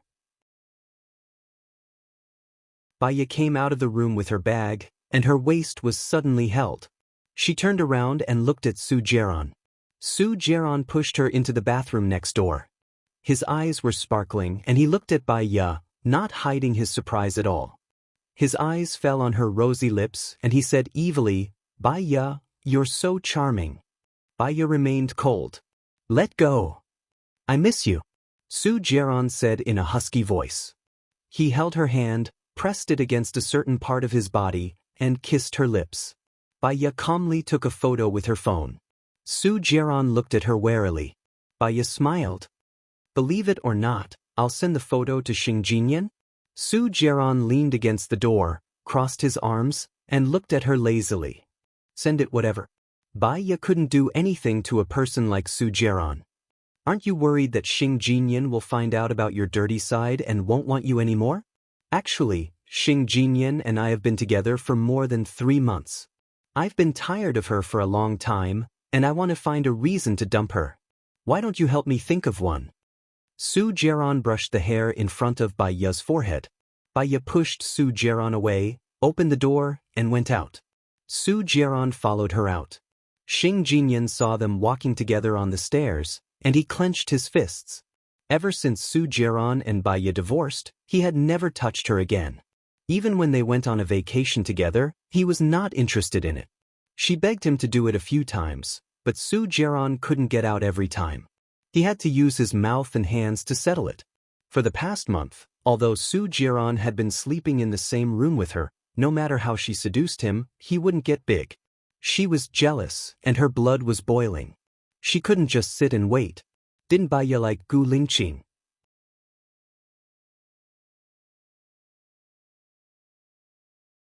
Chapter 112. Baya left the house. Su Jaron held her hand and walked to his car. Baya was annoyed. She shook off Su Jaron's hand and shouted, "Su Jaron, what do you want?" "What do you want? You've been studying in your room these days. You've given up your major and career just to go to the Discipline Inspection Commission. Who do you want to discipline?" Su Jaron asked tentatively. "What are you afraid of? It's fine as long as it's not you, isn't it?" Baya's eyes were cold. "You're not thinking of Su Zheng, are you?" Baya turned her face away. Su Jaron chuckled and leaned against the car door. "Baya, you're ambitious. But don't you know that you're in a hopeless situation? Su Zheng is the head of the Discipline Inspection Commission. He can crush you with one word. Besides, his rank is not something that a small local Discipline Inspection Commission can investigate. Don't be silly. Su Zheng and Gu Tianhang are 2 unshakable mountains." Su Jaron reminded her. "I don't think I need to report to you what I'm going to do." Baya turned around and was about to leave. Su Jaron held the back of Baya's head and pulled her in front of him. He aimed at Baya's lips and kissed her. Baya was furious. She slapped Su Jaron's face. "I'm telling you, I'll definitely succeed," Baya said confidently and walked forward. Su Jaron wiped the corner of his mouth. He narrowed his eyes and frowned. Even though he had just touched Baya's lips, he could feel a strong feeling in his body. He wanted her. Now, she only had a physiological reaction to Baya. Baya arrived at the Discipline Inspection Commission. She reapplied her lipstick in the washroom. There weren't many people in the Discipline Inspection Commission, so the director introduced her to his subordinates. She went through the pre-employment procedures and took the oath. Baya didn't waste any time and went straight to the director's office. "What's wrong?" Baya. The director looked at Baya in confusion. "I remember that the Commission for Discipline Inspection has a rule that allows cross-city and cross-provincial supervision," Baya said. "In order to prevent local officials from protecting each other, there is indeed such a rule." The director nodded and said, "I want to be transferred to Jinyang City," Baya said firmly. The bureau chief looked at Baya and asked suspiciously, "You want to go to Jinyang City so badly? Do you have any news?" Baya nodded. "I have news. If I go to Jinyang City and make a contribution, it will also be considered as an achievement for the bureau chief, right? I don't have the final say on which province or city to supervise. I need to apply to the higher-ups.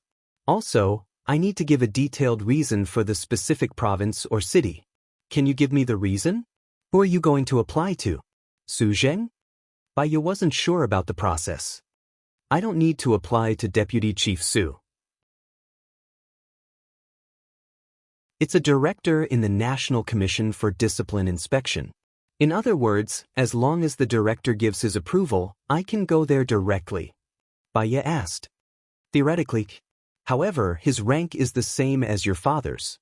He might not give face to your father. The director's words revealed that he knew Baiya's identity. I'll go out and make a call. Baiya nodded and walked out of the director's office. She had read a book before. There was a young man who was blocked by a huge rock.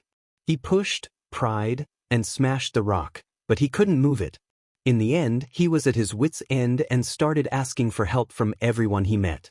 With the help of many people, the rock was finally moved. When one's life was in a hopeless situation and they couldn't solve it themselves, they would try their best to ask for help. Perhaps they didn't even know if the other party could help them, but at least they would ask for help. It was hope. Baiya called Song Shiyu. Previously, Song Shiyu said that she would make it up to her, but she rejected it. That was how people were. Sometimes, in the face of reality, one's backbone was like a fart. It was insignificant. Song Shiyu was surprised when she received Baiya's call. After all, Baiya had disappeared for 2 months. She got someone to check. Baiya had entered Xing Bachuan's house. She found out that Baiya had another identity. She was the daughter of Xing Bachuan's ex-wife. At the same time, she looked into Baiya's past. Song Shiyu greeted her politely. You once told me that if I needed help, I could look for you.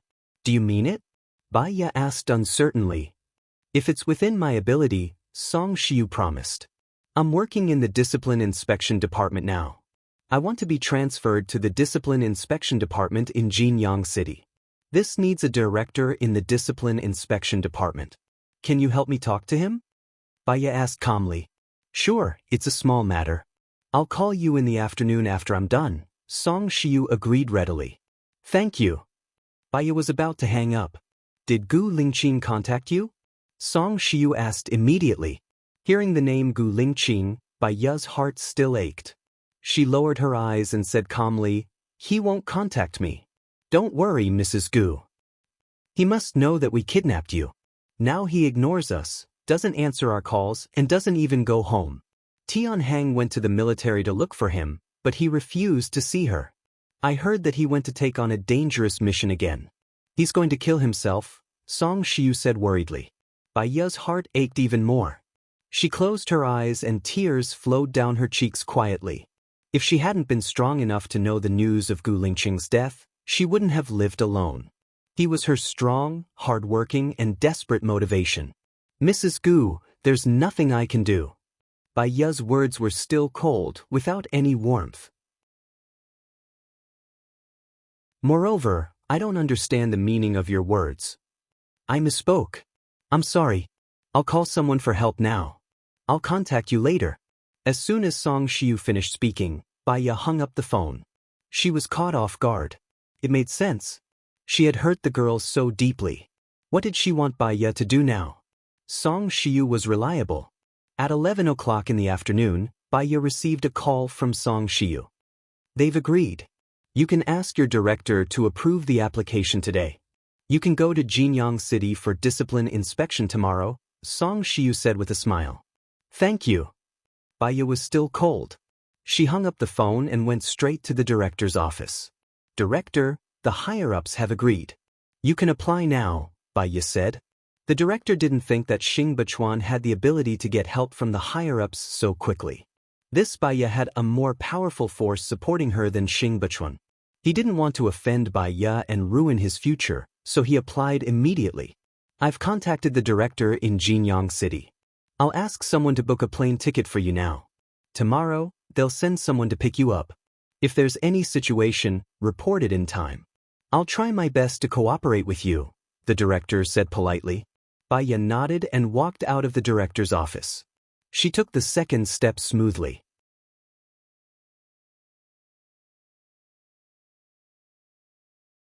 Chapter 113.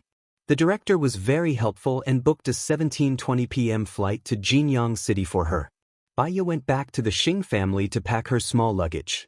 Xing Jinyan didn't go to work today.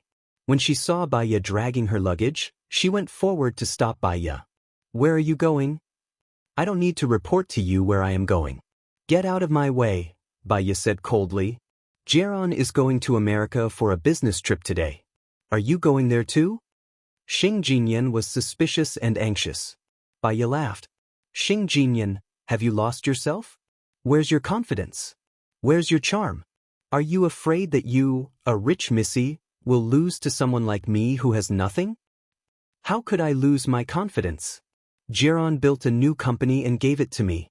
I am the legal representative and the boss of the company. The company is valued at a few billion now.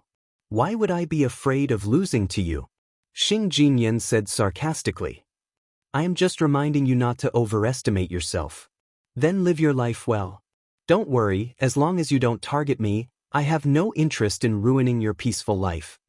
Baya walked past Xing Jinyan and got into a taxi. Xing Jinyan was still worried. She drove and followed behind Baya. Su Jiran was very nice to her. He gave her the company and doted on her. But Su Jiran didn't want to have sex with her. She always suspected that Su Jiran was having a good time outside. But when she asked someone to investigate, Su Jiran didn't have a girlfriend outside. She felt that the only person who could satisfy Su Jiran was Baya. Xing Jinyan followed Baya to the airport. She called Su Jiran. "Jiran, are you at the airport? I'm on the way. I'll be there in 10 minutes. Do you miss me?" Su Jiran smiled devilishly. "I want to go with you," Xing Jinyan said coquettishly. Su Jiran's eyes flashed with irritation. Previously, when he was with Baya, no matter what he did, Baya would not question him. He didn't like being stared at or pestered by women all the time. Give him a little more time, and his plan will come true. "Sure, I'll send someone to pick you up." Su Jiran looked out of the window with flagging interest. "Moi." Xing Jinyan hung up the phone. She bought a hat, put on a pair of glasses, and stared at Baya. Baya was reading in the bookstore. She was flipping through The Psychology of Microexpressions and felt that it was a good book. After paying, she took the book and entered the cafe. She ordered a cup of Blue Mountain and watched quietly. Xing Jinyan saw that Baya did not answer the phone, which meant that Su Jiran did not call her. Logically speaking, if Su Jiran and Baya had made an appointment, he would definitely inform Baya not to go since she had already said that she would come to the United States. It seemed that she was thinking too much. "Why are you here?" Su Jiran looked at the sneaky Xing Jinyan in surprise. When Xing Jinyan heard Su Jiran's voice, she smiled sweetly and took off her glasses.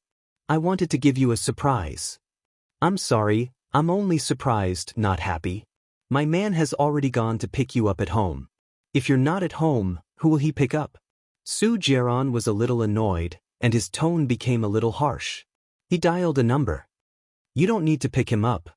From the corner of his eyes, he saw Baya sitting in the cafe. The cafe was very romantic. There was a lamp in front of Baya. The orange light of the lamp fell on her delicate face. Quiet shadow, auspicious and beautiful. Looking at it, it was like a light ink painting. A cold light flashed through Su Jiran's charming eyes. Now he knew why Xing Jinyan suddenly appeared at the airport and told him that she was at home. She was testing him. Su Jiran's lips curled up coldly. He looked at the idiotic Xing Jinyan. "Are you still going to America?" "Yes, I want to go over and take care of you." Xing Jinyan held Su Jiran's arm. Su Jiran walked towards the ticket office. Subconsciously, he turned back to look at Baya. She didn't notice them and was quietly reading her book. Something was flowing in his heart. Baya arrived at Jinyang City at 18:30 p.m. Jinyang City's Discipline Inspection Commission sent someone to pick her up. It was a man and a woman who came to pick her up. The name tag was Baya. Baya walked towards them. "Hello, I'm Baya. I didn't expect Inspector Bai to be so beautiful. Our bureau chief has arranged a dinner. I'm going to bring Inspector Bai over now. I'm Yang Li, you can call me Xiao Yang. He's Yang Yen, you can call him Lao Yang. Baiya smiled. From now on, I'll have to trouble you guys. No, it's what I should do. I wonder who Chief Inspector Bai is investigating this time?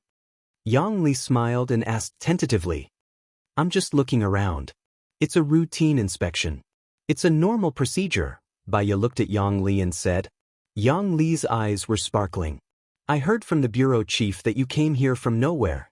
We didn't know about it beforehand. We're guessing that you already have a target. Not yet. Maybe we'll find one as we investigate, Baiya said ambiguously. They got into the car and went to the most unique restaurant in Jinyang City, Full Moon Restaurant. Our Full Moon Restaurant is the oldest restaurant in Jinyang City. There is a lianli tree in the restaurant. Its roots are intertwined. It has a history of hundreds of years. Many young men and women come here to make wishes. It is said that it is very effective. Inspector Bai is so young. I don't think she's married. Do you want to try? Yang Li said enthusiastically. Baiya smiled. Tell me about the big cases you've solved in the past few years. I'm more interested in this. Prosecutor Bai is really a workaholic. Our Jinyang City is quite peaceful. The people are simple and honest. The people live and work in peace and contentment. It's a city with a slower pace of life. Oh yes, you just arrived. Let me introduce you to a few famous streets and scenic spots here. Yang Li looked outside. Baiya nodded. She didn't force it. Yang Li was eloquent and smart. Her words and actions were flawless.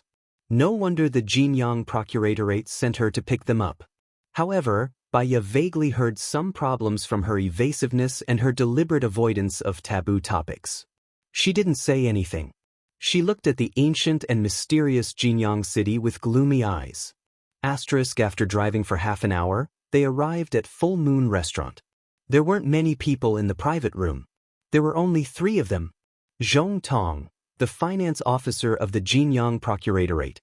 Li Yu, the judge of the Jinyang Procuratorate. Zheng Shuaing, the disciplinary director of the Jinyang Procuratorate. Yang Li introduced them to Baiya. There weren't many people here, but they were all the backbone of the Jinyang Procuratorate. Our bureau chief isn't here yet? Yang Li asked as she helped Baiya to pull out the chair. The bureau chief is very busy. It's not like you don't know that. He'll probably be here in half an hour. Zheng Shuaing smiled and explained. Then I'll bring Inspector Bai to the interlocking tree to make a wish. Yang Li pulled Baiya to the interlocking tree in the courtyard. The interlocking tree was full of wooden signs. There were bells hanging under the wooden signs. There was a red light on the left of the interlocking tree and a street lamp on the right. Ah, the name on this person's wooden sign is the same as yours. Yang Li said excitedly.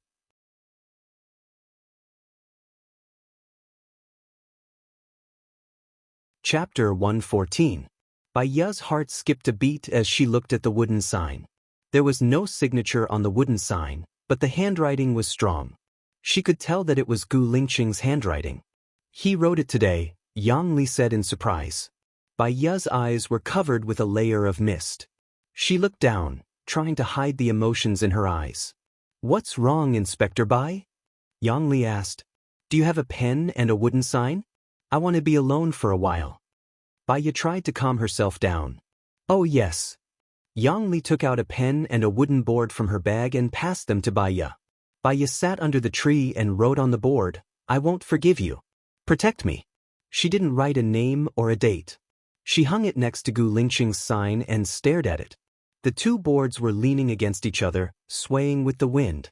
She didn't expect him to come to Jinyang City. Was he here to investigate Luliang City? When she returned to the office, Chief Jin of Jinyang City was already there. He was in his 50s, burly, and had a restrained smile. He extended his hand to Baiya and shook it firmly. Welcome, leader. I don't deserve to be called a leader.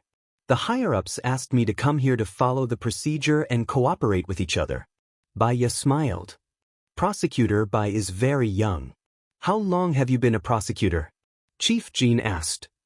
Age is not the key to ambition. You just need to have the heart to work in the discipline inspection, Bai said ambiguously. Yes. Prosecutor Bai is indeed young and promising. We will definitely cooperate with you during the supervision period. Please take a seat. Chief Jean smiled. Actually, Bai's position was not high. She was just a soldier in the military flag, but a soldier could eat up the military flag. Although she was just an ordinary member of the Discipline Inspection Department, she would definitely be warmly received by the Discipline Inspection Department of another city and be treated like a queen. Her feedback was very important.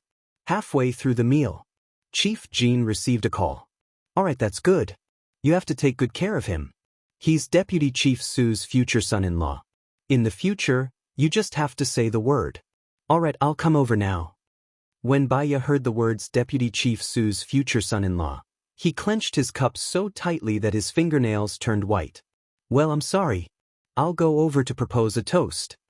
Chief Jean raised his glass. Yang Li took advantage of the situation and held the bottle of wine. Chief, let me accompany you. Men and women work together, and it will not be tiring. Let's go together. Chief Jean walked in front of Wang Yao.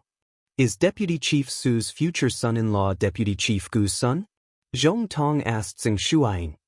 Yeah, I saw him on TV last time. He's very, very handsome. His facial features are absolutely beautiful. He's even better looking than the male lead in idol dramas. Most importantly, he has a good temperament and a strong aura. One look from him is enough to determine the outcome of a battle, Xing Shuaing said with admiration. No wonder that little girl, Yang Li, rushed to see it. Why don't we go and take a look as well? Prosecutor Bai, let's go together. Xing Shuaing raised her wine glass and suggested. Bai's eyes were slightly red. No, I'm a little drunk. I want to go back and rest early. Go back and rest. Old Yang, you didn't drink. Send Prosecutor Bai back. Xing Shuaing instructed Yang Yen. Sure. Yang Yen picked up the clothes hanging on the chair. Remember to take good care of him, Li Yu instructed. Yes. Prosecutor Bai, let's go. Yang Yen led the way. Baiya left with her head lowered. She still did not know how she should face Gu Lingqing if she saw him. She was afraid of hurting his heart, and even more afraid of hurting her own heart. Yang Yen sent Baiya to the best 6-star hotel in Jinyang City. Your prosecutor's dormitory is so good? Baiya was surprised as she got out of the car. You came in a hurry. Our prosecutor's dormitory doesn't have any empty rooms, so it's not appropriate for others to move in. This hotel has an agreement with our prosecutor's office, and the rent isn't expensive, Yang Yen explained. Baiya was indeed a little tired. She didn't refuse and followed Old Yang into the hall. Old Yang showed his identification and said in a low voice, I'm from the Discipline Inspection Institute. I want a presidential suite. I don't need to register. I'll stay here for a month. Yes. The receptionist swiped the card and handed it to Yang Yen. She said respectfully, it's on the 18th floor, room 1829. Prosecutor Bai, it's done. This way please. Old Yang walked in front and reached the 18th floor. There was a special room manager on the 18th floor who was already standing at the elevator to welcome them. Room 1829, Old Yang said. This way please, the room manager said with a smile. She brought Baiya to the room and pushed the door open respectfully. If you have any needs, you can call the internal line 1800. We will serve you 24 hours a day. There are specific service items on the bedside table in the room. You can tell us if you have any requests, the room manager said gently. Her voice was so pleasant that it made people feel as if they were immersed in spring. Thank you, Baiya said. Then, Prosecutor Bai, I won't disturb your rest. I'll come to pick you up at 8 tomorrow, Yang Yen said with a smile. Baiya nodded. Thank you. Yang Yen left with a smile and closed the door for Baiya. Baiya glanced at the presidential suite of the 6-star hotel. There were 3 rooms, a hall, and a sky garden. One room was for sleeping, one was for the bathroom, and the last was for the gym. There were fitness machines inside.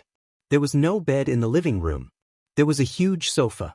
Opposite the sofa was a 72-inch HD TV. Beside the TV was a sound system. It was a host that could directly order songs. Behind the sofa was a wine cabinet. There were many expensive wines in the cabinet. The flowers in the room were picked in the morning and were very fresh. There was a computer in the bedroom and there were birth control products on the bedside table. On the side was a huge wardrobe. She realized that the bedroom and bathroom could be connected. The bathtub was very big, 2 meters by 2 meters. It was a hot spring style with a full massage. The cosmetics on the shelf were all Chanel brands. Usually they were luxuries, but here they were daily necessities. She took off her clothes and entered the bathtub. She chose the mist bath and massage function. The water vapor quickly filled the bathtub. She was submerged in the mist. The water column below her body was very comfortable. Baya understood why those rich people liked to live in 6-star presidential suites. It was indeed a luxurious enjoyment. From the attitude of the Jinyang City Procuratorate towards her, she felt that there was a big problem with this procuratorate. Baya closed her eyes. In a daze, she heard the door close and opened her eyes. The bathroom door was pushed open. Gu Lingqing looked at her in the bathtub and was slightly shocked. His eyes were deep and moved like waves. He looked at her and said uncertainly, "Baya."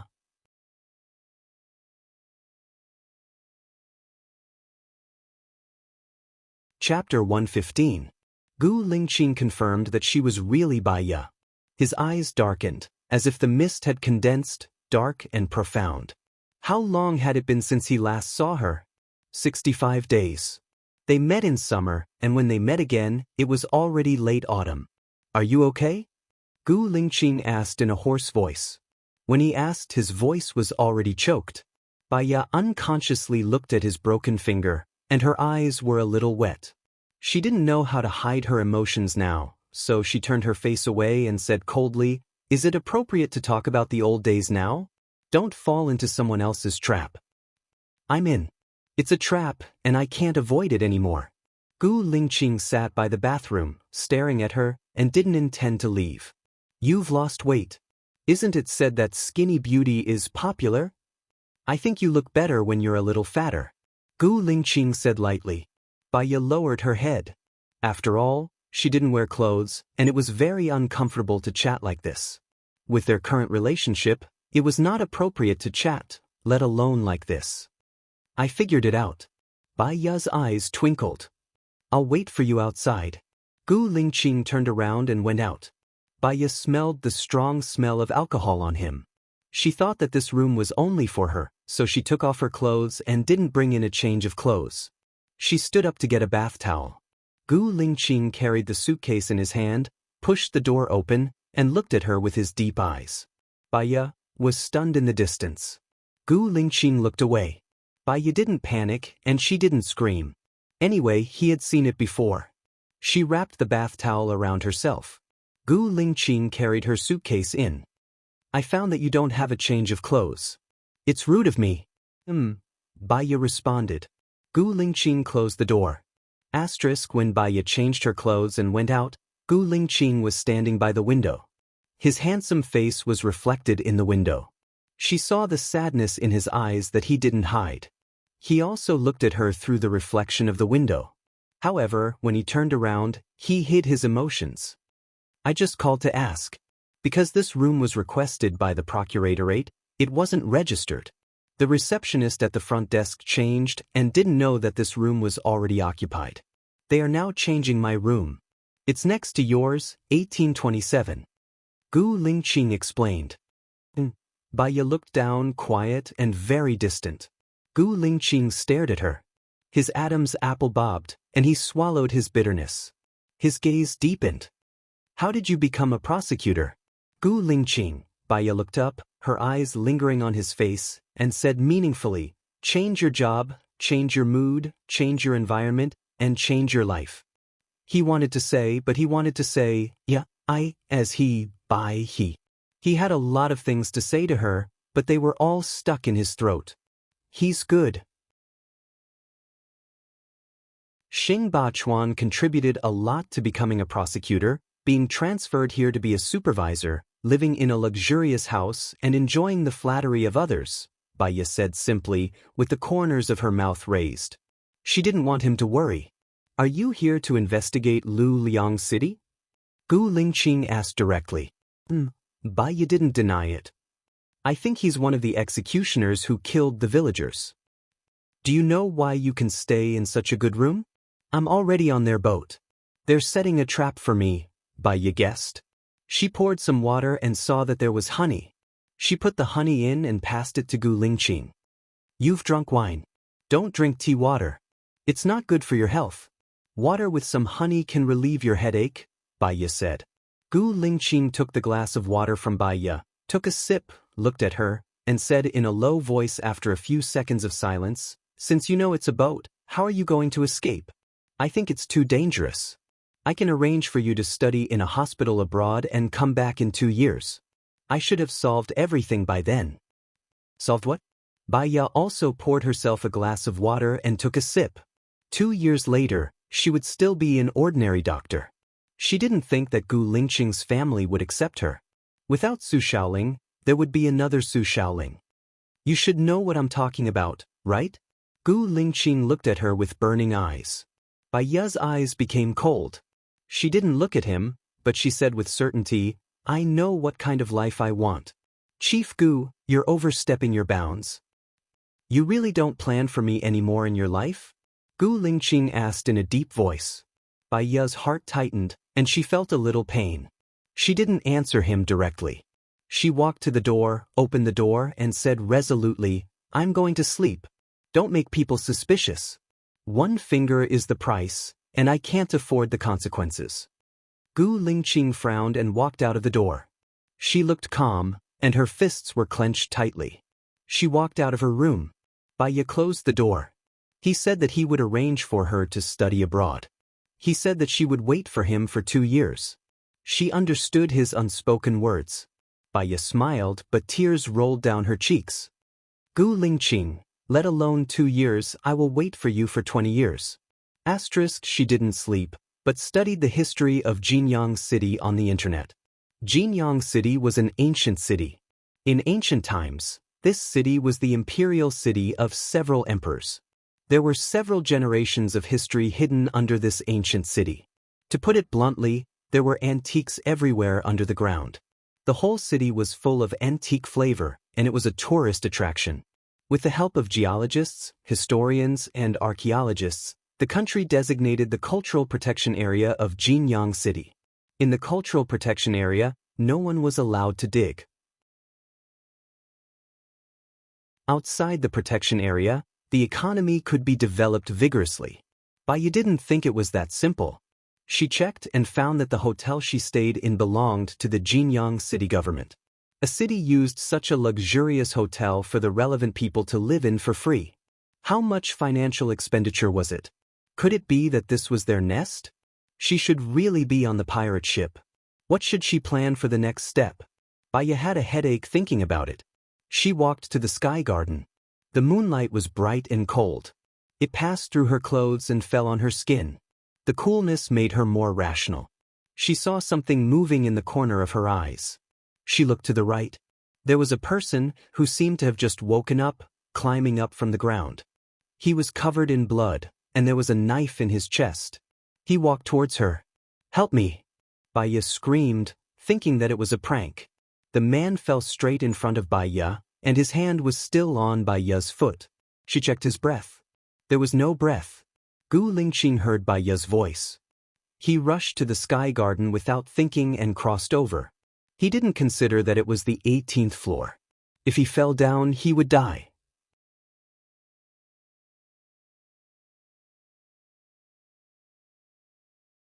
Chapter 116.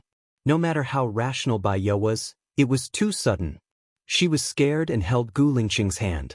How could someone suddenly die here? Gu Lingqing's eyes tightened. He said urgently, Someone is framing you. Bang bang bang. The door outside was knocked open. Gu Lingqing, leave now. Otherwise, they will suspect that the person broke our relationship. If they want to blame someone, they can always find a pretext, Bai Ye said urgently. Xiao Ye, do you trust me? Gu Lingqing asked coldly. Yes, Baiya said without hesitation. The security guards of the hotel rushed in and went directly to the Airview Garden. Sir, a dead person was found in the Airview Garden, but the murderer was not found, the security captain reported through the walkie-talkie. He frowned and glanced around the room. Then he ordered his subordinates, "Search my room." "What are you doing here?" Gu Lingqing walked in and said harshly. "There was a murder in this room. Irrelevant people should stay away from here," the security captain said angrily. Gu Lingqing narrowed his eyes. He grabbed the security captain's neck and pressed it against the door. A cold light suddenly appeared. The security captain didn't even have a chance to struggle. "Who are you to yell at me? If there was a murder, a security guard like you can't handle it, right?" Gu Lingqing said coldly. The security captain's face turned pale. Gu Lingqing shook off the security captain and made a phone call. He ordered, "Call the Jinyang Police Department. There was a murder in room 1829 of Jinyang Hotel. Tell them to come here in 30 minutes. Hearing Gu Lingqing making a phone call, the security captain's face turned even darker. "Sir, we didn't find the guest in this room," a subordinate of the security team reported. The security captain frowned. "Let's go out first." Gu Lingqing stood straight at the door. "It's better to wait for the police to come. We can talk about it together." 10 minutes later, Baiya came out of the elevator with her hair wet.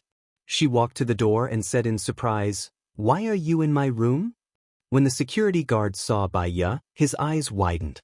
He looked at the sky garden and then at Baiya. His eyes flickered and he lowered his head. "What happened?" The security director also came over. "Director, someone died in room 1829, but there's no murderer." "It's too strange," the security captain reported. The head of security glanced at Baiya and ordered, "Check the surveillance." Gu Lingqing narrowed his eyes.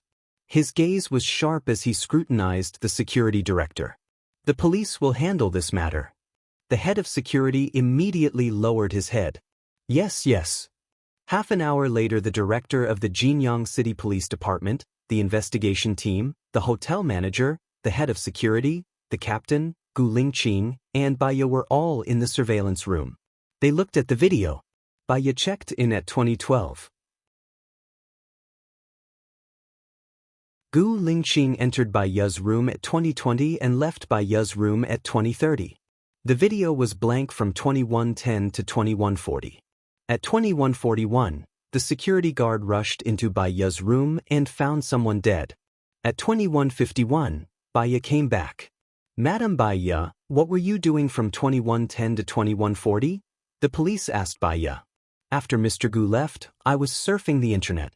Because I'm a prosecutor who was transferred to Jinyang City, I need to understand the culture of Jinyang City. You can check all the records of my surfing. At about 2130, I felt a little tired. I saw the hotel's garden and swimming pool on the hotel's website. I went down the stairs to the swimming pool," Baiya explained calmly. "The surveillance at the swimming pool should be separate, right?" The police asked the security director. "Yes, it's separate," the security director said and showed the video. Baiya appeared at the swimming pool at 2142. She swam 2 laps and left. "Why did you only swim 2 laps?" the police asked. "The water wasn't clean," Baiya said. "Police officer, please find the murderer. How could he die in my sky garden? It's too mysterious." "We will follow up on the details," the police said with a troubled look. The security director's face was pale. How could such a thing happen? "Didn't you notice that the surveillance was missing for half an hour?" The police asked the security director suspiciously. "Today, one of us is celebrating a birthday. So, we booked a room and had a birthday party at 1729. We registered it with my ID. I called the person on duty over to eat a cake and then went back to work," the security director explained. "Oh yeah, when we were in room 1729, we heard a woman scream in room 1829. So, I brought my men and rushed over immediately," the security director said. "What time was it when you heard the scream?" the police asked with a sharp sense of professionalism. "I took a look at my watch. I'm pretty sure it was at 2130. Also, I'm pretty sure it was a woman's voice. All of us heard it," the security director said and looked at Baya with a weird gaze. Baya glanced at the security director. You mean that I killed that man? Police officer, let me make an assumption. Let me assume this. The man came to find the white heroin at 21:10, and the white heroin killed him within 20 minutes. Then she screamed at 21:30. We rushed in at 20:41, and she rushed to the swimming pool at 20:30 to create an alibi. Baya laughed. Come on, that man was strong and strong. Would I be his opponent? Also, I don't even know who he is. Why did he come to find me? Why would I kill him? What if you give him something like a drug first? It's also possible to kill him with one stab. The security captain said confidently. Gu Lingqing frowned, and a sharp light flashed across his eyes. The door was pushed open. His colleague from the forensics department came in and reported to the director, we found a bottle of XXXX in the room. We're going back to dissect the body to determine if he died from a dagger or poison. See, I told you. The security director stood up excitedly. You mean she killed someone and purposely screamed to lure you over? Gu Lingqing said coldly. She purposely created an alibi, the security director said with certainty. If she could even create an alibi, why would she purposely leave the poison behind? Also, I heard the scream next door at 21:39. It doesn't match with the 21:30 that you said. Also, I heard the scream not long after that. About 1 or 2 minutes later, I heard the sound of the door next door being slammed. Why did you lie? Are you the murderer? Gu Lingqing questioned. The security director's face turned pale. He argued, maybe my watch is broken.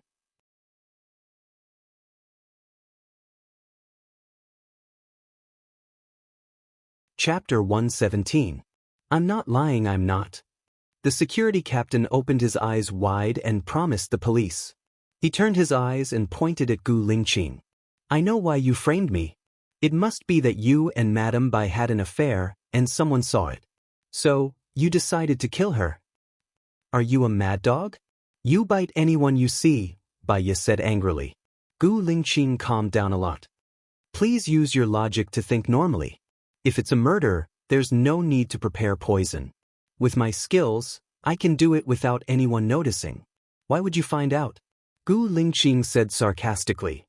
By the way, I understand. You must have fed him the poison first. He didn't die, so you stabbed him. Ms. Bai is timid and screamed. She screamed. It only took you 1 minute to catch up from the 17th floor. You said you heard the time was 30 minutes, and it was 41 minutes when you came in. Excuse me, what were you doing in the past 11 minutes? Gu Lingqing looked at the hotel manager coldly.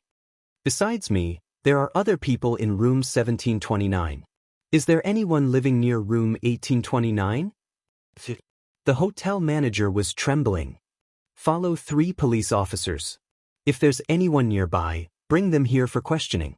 Gu Lingqing said in a deep voice. He looked at the security captain sharply. The security captain had nowhere to retreat. He ordered the director, give me an interrogation room. I think the murderer has been identified. I'm not the murderer. Even if you're a high-ranking official, you can't simply frame people. The security captain looked at the director. The director's face was pale. If you have anything, just confess. Don't frame the innocent. Ms. Bai is innocent. You'll kill many people. Gu Lingqing frowned.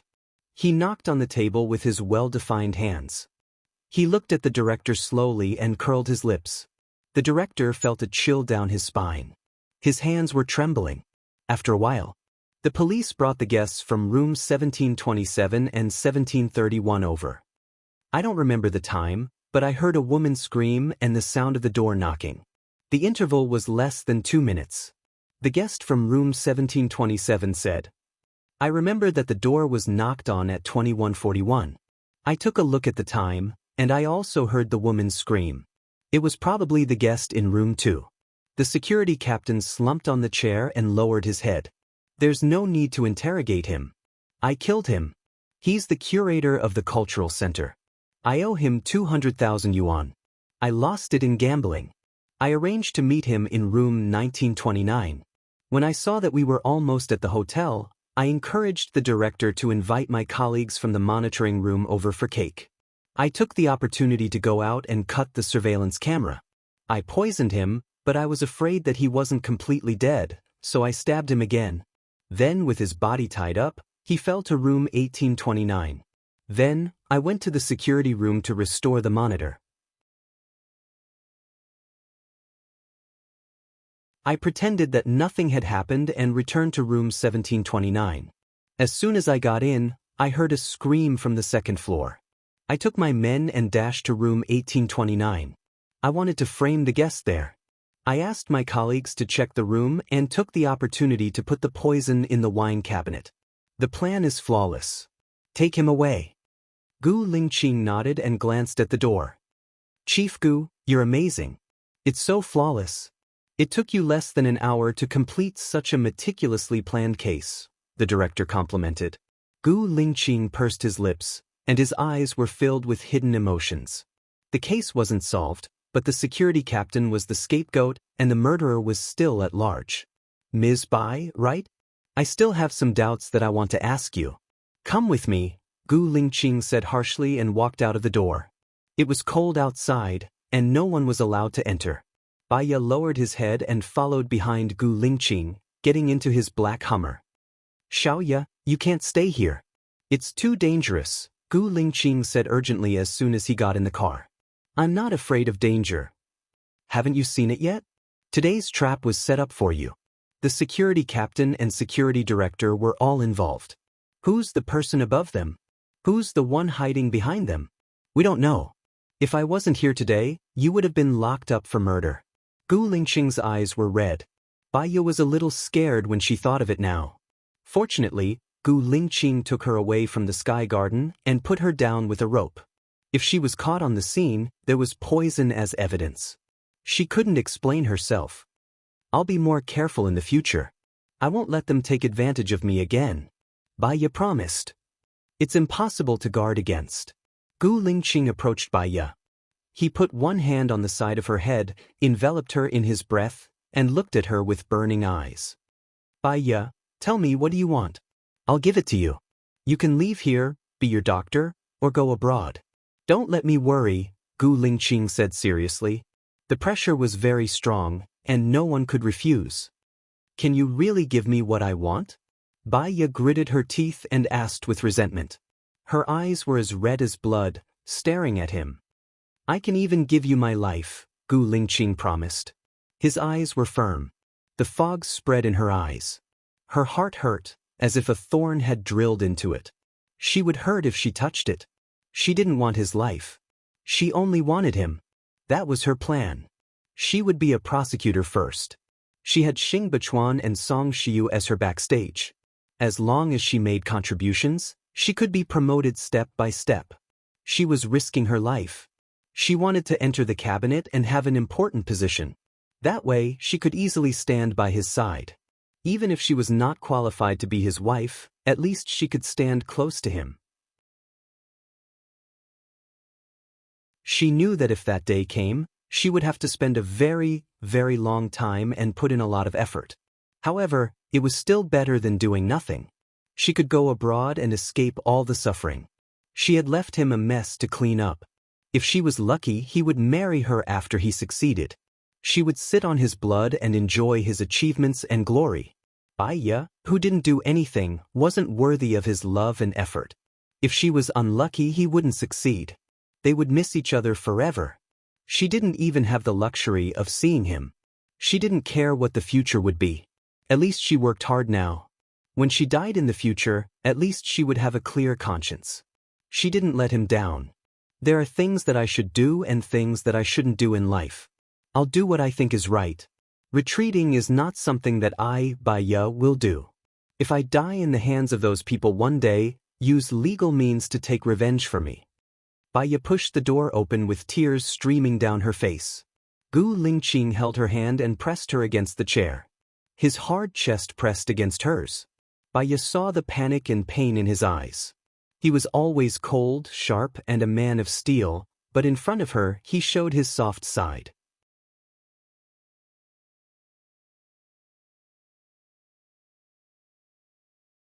Chapter 118. Baya looked at him with reddened eyes. His handsome face was reflected in her eyes. She didn't like him. She loved him. She had never liked someone so much. She wanted to give her all for him and do her best to be with him. Whether I like him or not, it won't change our relationship, Baya said rationally. So, Xiaoya, you like him, right? Gu Lingqing held her hand tightly. Her answer was very important to him. It was a ray of light in his gloomy life. Baya's eyes flickered. She didn't answer. Gu Lingqing was excited. He kissed her on the lips. His kiss was very deep and fierce. It was as if he had integrated all his thoughts for the past 2 months into this kiss. Her heart was bitter and sour. He lifted her chin and kissed her again and again.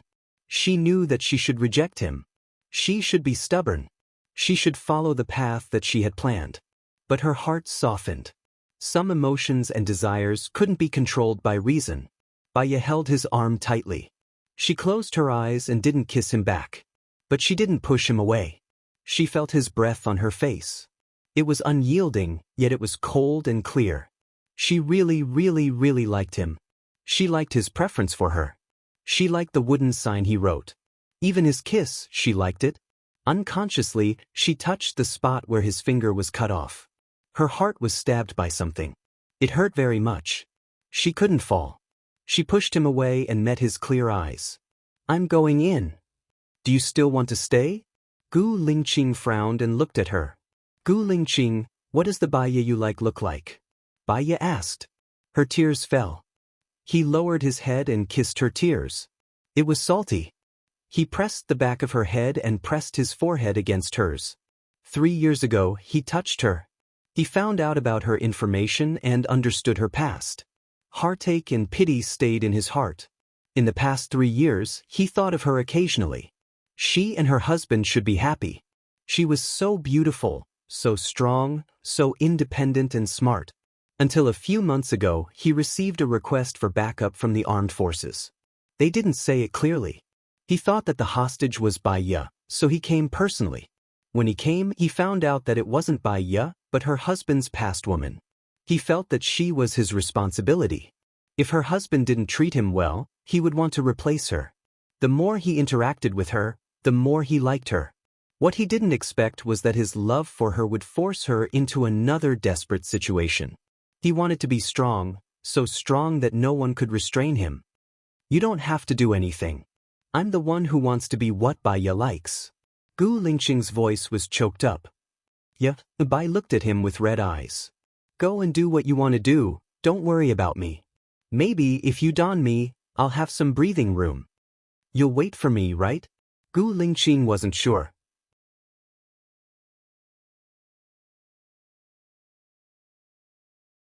I think the massacre of Tangxian village is related to Lu Liang City. He was the mayor back then. Moreover, ever since the massacre of the village, he was promoted quite quickly. It should be because of the benefits.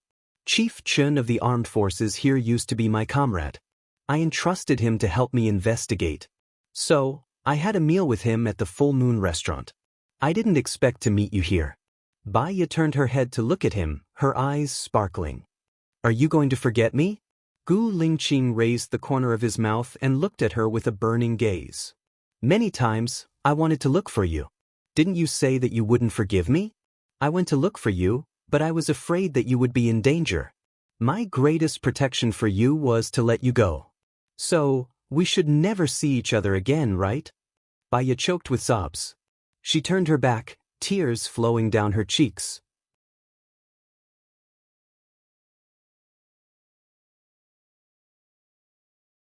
Chapter 119. Baya replied. After resting for a while, she went back to her room. The more people there were, the more mouths there were. They were being watched again, so it was better to be careful. She had just laid on the bed when a message rang. Baya saw that it was from Gu Lingqing. What are you doing? Baya smiled, revealing a sincere smile for the past 2 months. I'm going to sleep, what about you? That's true, together. Baya fell asleep with her phone in her hand. When she woke up and opened her eyes, the sky was already very bright. She looked at the time. 10 o'clock. She was late. She got up, brushed her teeth, washed up, put on makeup, changed into a suit and went out. She passed by room 1827. The door was tightly shut. Gu Lingqing should have left. She went down to the hall and Yang Yen was already there. Bai Ye nodded politely. I woke up late. Sorry for making you wait.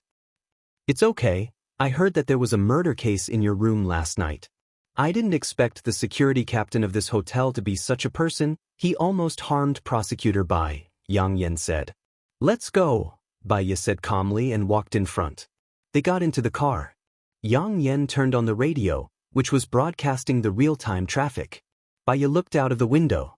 How long is Prosecutor Bai planning to stay? Yang Yen asked. I don't know, it shouldn't be long. After all, my family is in a city. Bai Ye wanted to let their guard down. Yang Yan's lips twitched. There's something that's been spreading in the procuratorate. If Prosecutor Bai hears about it, don't be at ease. Bai Ye looked at Yang Yen. What is it? Yang Yen wanted to say something but stopped. They said that Prosecutor Bai entered the discipline inspection through the back door. The people above are not small. I got first place in the written test. With my image, I shouldn't be unable to pass the interview. As for the people above, they are indeed not small. Bai Ye said meaningfully. Yang Yan's expression turned ugly. Now, everything depends on relationships. If you don't have any connections, you can only work at the bottom for the rest of your life. Bai Ye said nothing. Previously, she thought that Su Jiaran relied on his ability to become the deputy director of the health bureau, but now she knew the relationship between Su Jiaran and the president. If it weren't for Gu Lingqing who exposed him, Su Jiaran would have become the director of the sanitary bureau in no time. After that, he became the deputy mayor, deputy governor, governor. Step by step, he walked to the side of the president and became the president's right-hand man. The car drove for half an hour before arriving at the prosecutor's office. The Jinyang City Procuratorate was 27 stories high. Its exterior looked bright, beautiful, and magnificent. Is your procuratorate newly built? Bai Ye asked and followed Yang Yen in. Yeah, I was in the old city district before.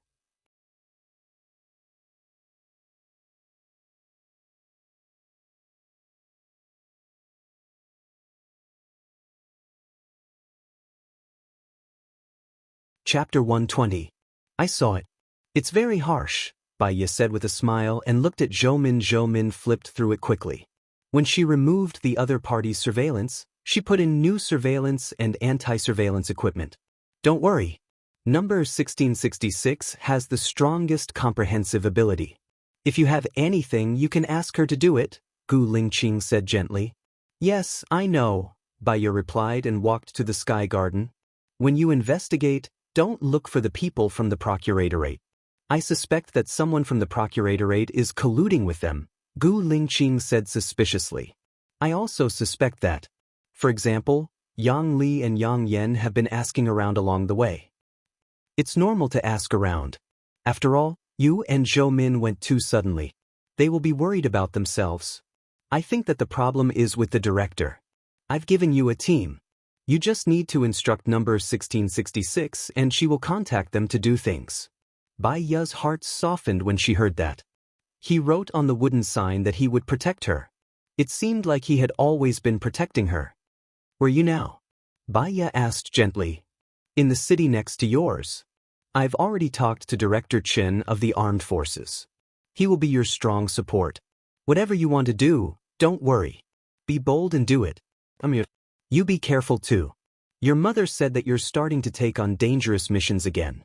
I'm worried about you. Hey, it's not a dangerous mission. It's just something I should do.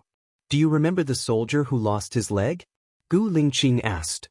Yes, the one whose wife wants a divorce. He was injured in a drill. There were many people injured at that time, but his injury was the most serious. I investigated for a long time and found the person who sold this batch of firearms. I'm negotiating now. Bai Ye listened.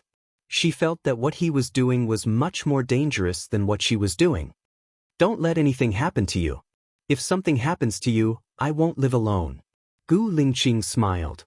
Yes, with you here, I don't want anything to happen to me. Bai Ya's face was slightly red. They were all working hard. This feeling was quite good. Then I'll go do something first. Good luck. Good luck. I'll come to see you in 2 days. Gu Lingqing's tone became much softer. Don't, it's not good if your parents and Su Shaoling find out. I can afford to wait for 2 years. Bai Ya's worried about him and herself. The broken part of her little finger hurts faintly. If he were to be discovered by them again, the consequences would not be as simple as a severed finger. Gu Lingqing's eyes were deep and gloomy as he hung up the phone. Lieutenant Colonel Shang shouted. Gu Lingqing closed his eyes. Continue. The special effects makeup artist continued to stick on his mustache. In the afternoon, Bai Ya and Zhou Min went to the procuratorate.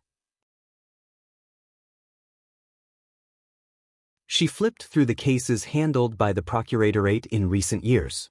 Most of them were small economic cases. They had their eyes on a few state-owned enterprises, and every year, they would arrest a few people to meet the target. These cases were of no practical help to her. Where's the report letter? Show me this year's report. Bai Ya looked at Tsing Shuang. Tsing Shuang's assistant brought over a pile of letters. Bai Ya and Zhou Min flipped through the letters. Most of them were trivial matters. Some reported their neighbors for stealing electric cables, some reported their girlfriends for cheating on them, and some reported their leaders for asking them to work overtime. Bai Ya scanned through the letters for 2 hours. She looked at Tsing Shuang. Is that all? That's all. Jinyang City is actually quite peaceful. There's no corruption, or major incidents, Tsing Shuang said with a smile. Don't give me that cheeky look, Zhou Min said sternly. Tsing Shuang looked at Zhou Min, and her face darkened. Bai Ya smiled. It's a good thing that there are no major incidents. You have to meet the target, and so do we. I'm just afraid that the boss won't dare to speak up. How about this? Starting from tomorrow, we will place anonymous report boxes in every market in Jinyang City. Is that okay? That's not good. It will make people anxious, Tsing Shuang rejected. Cut the crap. Just do it. We're doing it for the benefit of the people. What do you mean by anxious? You're just refusing to cooperate. Are you the problem? Zhou Min stared at her and scolded. Tsing Shuang was really angry, but she dared not speak up. All right, we'll do as you say. Bai Ya was worried that the prosecutor's office would stop the residents from reporting. She personally went to every district and made them fill in the notice. She also arranged for people to protect every report box. The task of collecting letters had to be done personally. In a day, there were more than 1,000 letters. Bai Ya and Zhou Min handled the letters and sorted out the problematic ones. Prosecutor Bai, look at this.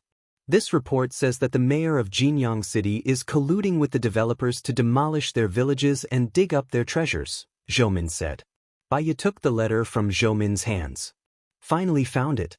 There's indeed a problem with Luliang City. He's the mayor here to dig up cultural relics and sell them or collect them for money. Previously, the cultural center's director was murdered. It might be related to this. Bai Ya analyzed. Are we going to search Luliang City's house now? Zhou Min asked. Why would he leave the items in his house? Searching a mayor's house with this anonymous report will not only not find anything, but it will also alert the enemy. Let's continue to look around. Once we get the evidence, we can proceed with the next step. Knock, knock, knock. Someone knocked on the door. Zhou Min opened the door. Yang Li came in with 2 cups of milk tea. She smiled and asked Bai Ya, do you need my help? No need. Go and do your work. Zhou Min said sternly and was about to close the door. I bought it especially for you. Yang Li placed the milk tea on the table and glanced at the table before leaving. Zhou Min closed the door and threw the milk tea into the trash can. You have a guilty conscience. Zhou Min, what do you think about starting from the antique dealer? Bai Ya thought and asked. Sure. We can't go out. We are being watched. Let your comrades help. Bai Ya ordered. After being busy for 5 days, there were many reports. Bai Ya drew a relationship map based on the content of the letters. Luliang City had an archaeology team. They studied the history and culture of Jinyang City and looked for possible ruins. Xinjiang Construction Company was a construction company closely related to Luliang City. Luliang City sold the land that might be ruins to this construction company at a normal price. This construction company was developing on the surface, but they were secretly excavating cultural treasures. Could it be that the location of Tangqian Village's treasure map was in Jinyang City? Baya went back to the hotel with doubts. Zhoumin said she wanted to buy some clothes.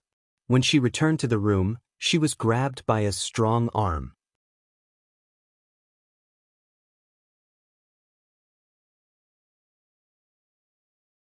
Chapter 121.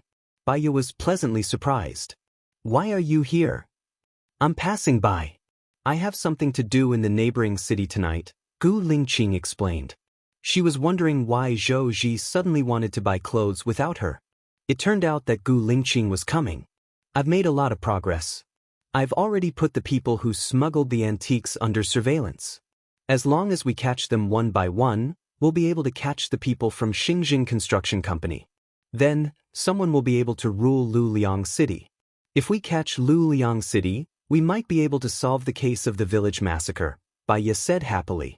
Zhou Min reported to me. I think that even if someone accused Luliang City, he might not admit to the massacre of the village. One is to go to jail, the other is to be sentenced to death. He is not stupid unless he finds that gold bar. Gu Lingqing analyzed. I hope we can find the evidence as soon as possible and then we can arrest him. Have you eaten? Baya asked with concern. Gu Lingqing tapped her nose. I want to see you. I'll be leaving in a while. Baya's eyes dimmed. Even if he hadn't eaten, he couldn't eat with her. You don't have to come if you're in a hurry. I understand that you have something to do. Gu Lingqing raised the corner of his mouth. It would take him 4 hours to get there. At most, he would only have an hour to reunite with her. But he still came. You've lost weight. Why don't you eat more? There are many things that can't be rushed. Take it slow. Since there's a problem in Jinyang City, the calmer you are, the more anxious those who have done wrong will be, Gu Lingqing analyzed. I'm indeed anxious. So, I'm here to tell you a piece of good news.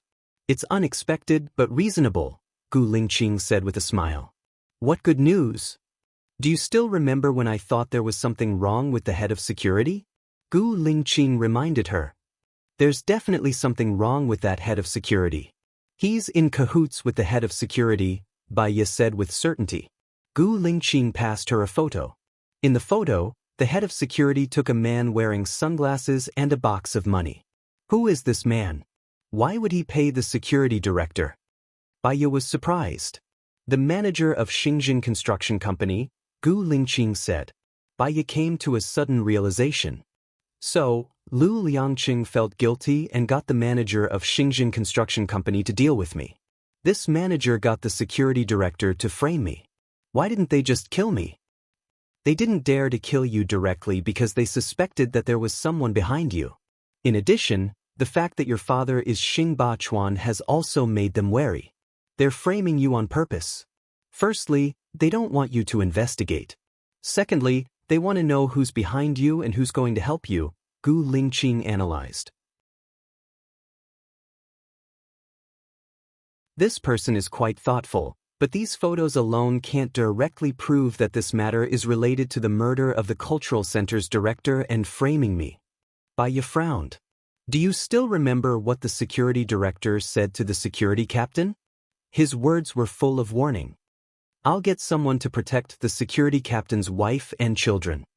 Sure enough, in the middle of the night, someone went to arrest the security captain's wife and son. The kidnappers were taken into custody. Today, when they saw these photos, they confessed that it was the security director who ordered them to do it. I asked the security captain's wife to visit the security captain today. The security captain admitted that it was the security director who ordered him to do it. After it's done, he'll be paid 200,000 in cash as a reward, Gu Lingqing explained. Then we can arrest the security director now. As long as he confesses to the manager, we might be able to solve this big case soon. Baya was happy. She didn't expect that he had done so much for her in the past 5 days. Not yet. You have to be patient. We have to find the evidence between Xinjiang Construction Company and Lu Liangqing first. Otherwise, we can only stop at the manager's side. We won't be able to implicate Lu Liangqing. Bai Ye nodded. Since Lu Liangqing is doing these illegal things, his money should be unclear. The main thing is to find out where he hid his money or antiques. Then we can punish him. My men have been following Lu Liangqing for a few days. He's a watertight person. He never participates in business gatherings, and he doesn't have any bad habits. It'll be hard to break through. No, Bai Ye suddenly had an idea. She interrupted Gu Lingqing. He has a hobby. It's either treasures or antiques. Do you remember the treasure map from last time? I think we can use the treasure map to lure the snake out of its hole. Lu Liangqing will definitely be very interested. Smart. I'll arrange for someone to come over and give you an answer within a week. Bai Ye pursed her lips and stared at him. She was silent for a while. Gu Lingqing hugged her waist and pulled her into his arms. What's wrong? I wanted to be a prosecutor. That way, I can stand in a place of authority. In the end, I've been doing nothing for the past 5 days. I even alerted the snake. If it wasn't for you, I might need a few years to break into Lu Liangqing. Dreams are beautiful, but reality is really cruel. Bai Ye said dejectedly. Gu Lingqing smiled. What I've done is equivalent to what you've done. Tang Xiaojiu's death is more or less related to us. Since I promised him, I'll work hard with you. Our goals are the same. Actually, my goal isn't that simple. I want to get promoted as soon as possible through meritorious service. Bai Ye revealed her desperation. It's the best of both worlds. Why not? Whatever you want, I'll help you achieve it. What you want is what I want too. I think this is good. You're in the light and I'm in the dark. When I get the evidence, I'll still need you to do a public trial. Being able to work with you like this makes me feel very carefree. Bai Ye thought about it. It seemed to be the case. Then her decision was not wrong. She smiled too. Gu Lingqing leaned over and kissed her on the lips. Bai Ye dodged and cleared her throat. There's a surveillance camera in the room. I'll turn it off. Gu Lingqing smiled. What are you thinking about? Bai Ye thought that he wanted to have sex with her. She blushed. Nothing. Don't think about it. Let's do it. He carried her and walked to the bathroom. Happy days were short and beautiful. Gu Lingqing didn't have much time. It was already late when he got back. His speed was above 160 kilometers per hour. There was a knock on the door. Bai Ye thought it was Zhou Min, so she opened the door. Su Jiaran stood at the door with a devilish smile on his face, but his eyes were extremely cold. Bai Ye quickly closed the door. Su Jiaran pushed the door open. She was not as strong as him, so she was in a stalemate with him. Su Jiaran looked at Bai Ye strangely. His eyes were very deep and he said expressionlessly, Bai Ye, do you know who the man who raped you 3 years ago was? Bai Ye paused and looked at Su Jiaran. Who was it? Her heart was filled with hope.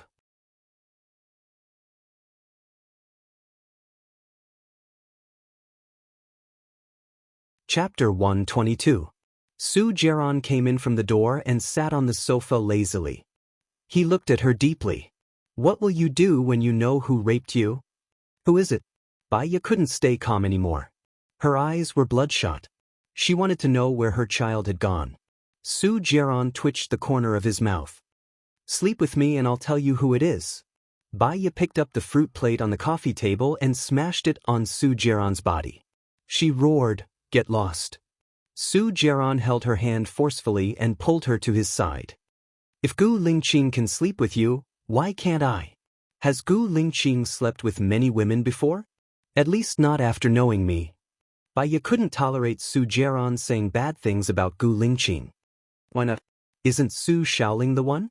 They're engaged. Bai Ye, don't be silly. It's impossible for you to be with him. Bai Ye wanted to pull her hand out. Su Jiaran held it tightly and didn't want to let go. She bit down on his hand. Su Jiaran clenched his teeth. His face was frighteningly pale. His voice came out from between his teeth. The one who raped you was Gu Lingqing. Bai Ye looked at Su Jiaran in surprise. There was a momentary emptiness in her beautiful eyes. She was stunned and frighteningly calm. It was as if her soul had been taken away. Su Jiaran looked at the bite mark between his thumb and index finger and looked at her coldly. You're lying, aren't you? Bai Ye didn't believe him at all. Whether I'm lying or not, you just have to ask Gu Lingqing. Su Jiaran was very confident and calm. Impossible. Otherwise, why do you think he treats you so specially? Don't you think he's treating you with the intention of making it up to you? Su Jiaran said cruelly and let go of Bai Ye's hand. Bai Ye's shoulders drooped, and his eyes darted back and forth. In a daze, he furrowed his brows. Su Jiaran held Bai Ye's shoulder. Bai Ye cautiously pushed him away and retreated 2 meters away. His face was extremely pale. Bai Ye, you are a very rational person. Why do you think you can attract Gu Lingqing's attention? There are many women around him who are more beautiful than you. Is it because of your personality? Su Jiaran said with a cold expression. Bai Ye looked straight at him. Gu Lingqing likes passionate, lively, and cheerful girls. He wrote in his diary that he fell in love with Zhou Hailan. Do you think you are warm, lively, and cheerful? You are the opposite.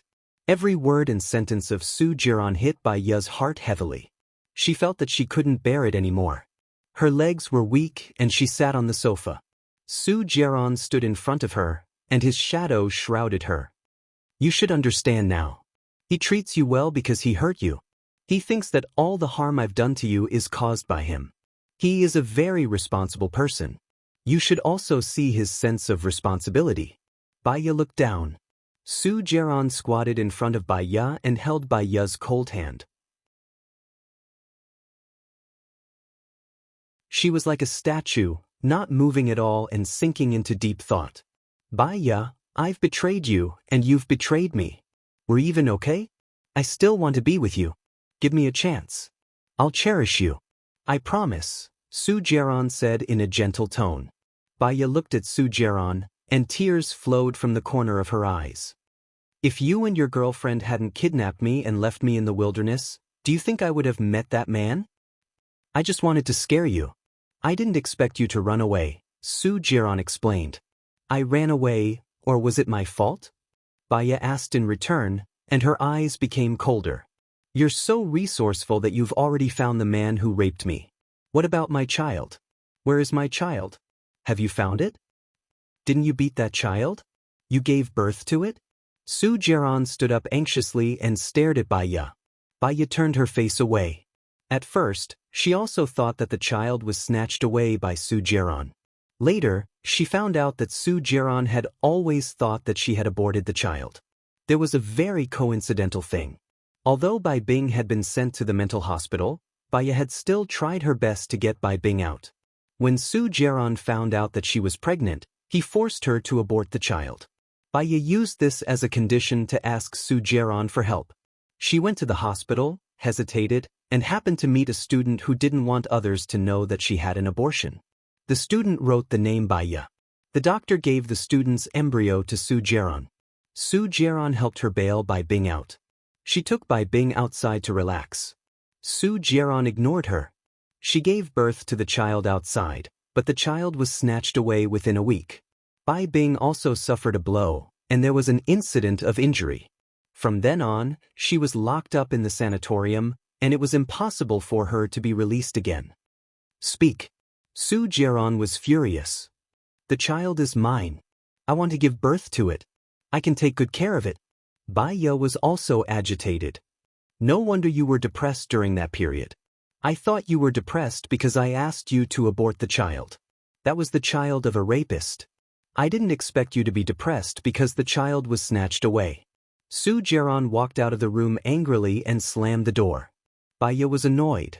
She shouldn't have told Su Jiaran about the child. What if he hurt the child? She was very annoyed. Zhou Ming came back and saw Bai Ye sitting on the sofa in a daze. What's wrong? Which city is Gu Lingqing in? Bai Ye asked with red eyes. How would we know about the chief's matter? Zhou Ming was very cautious. I know. Bai Ye called Gu Lingqing. Is it too late for you to come back now? It's a bit difficult. I have an appointment with someone tonight. I'll try to come tomorrow. Gu Lingqing looked at the time and said, No need. You go do your own thing first. Which city are you in now? Bai Ye asked.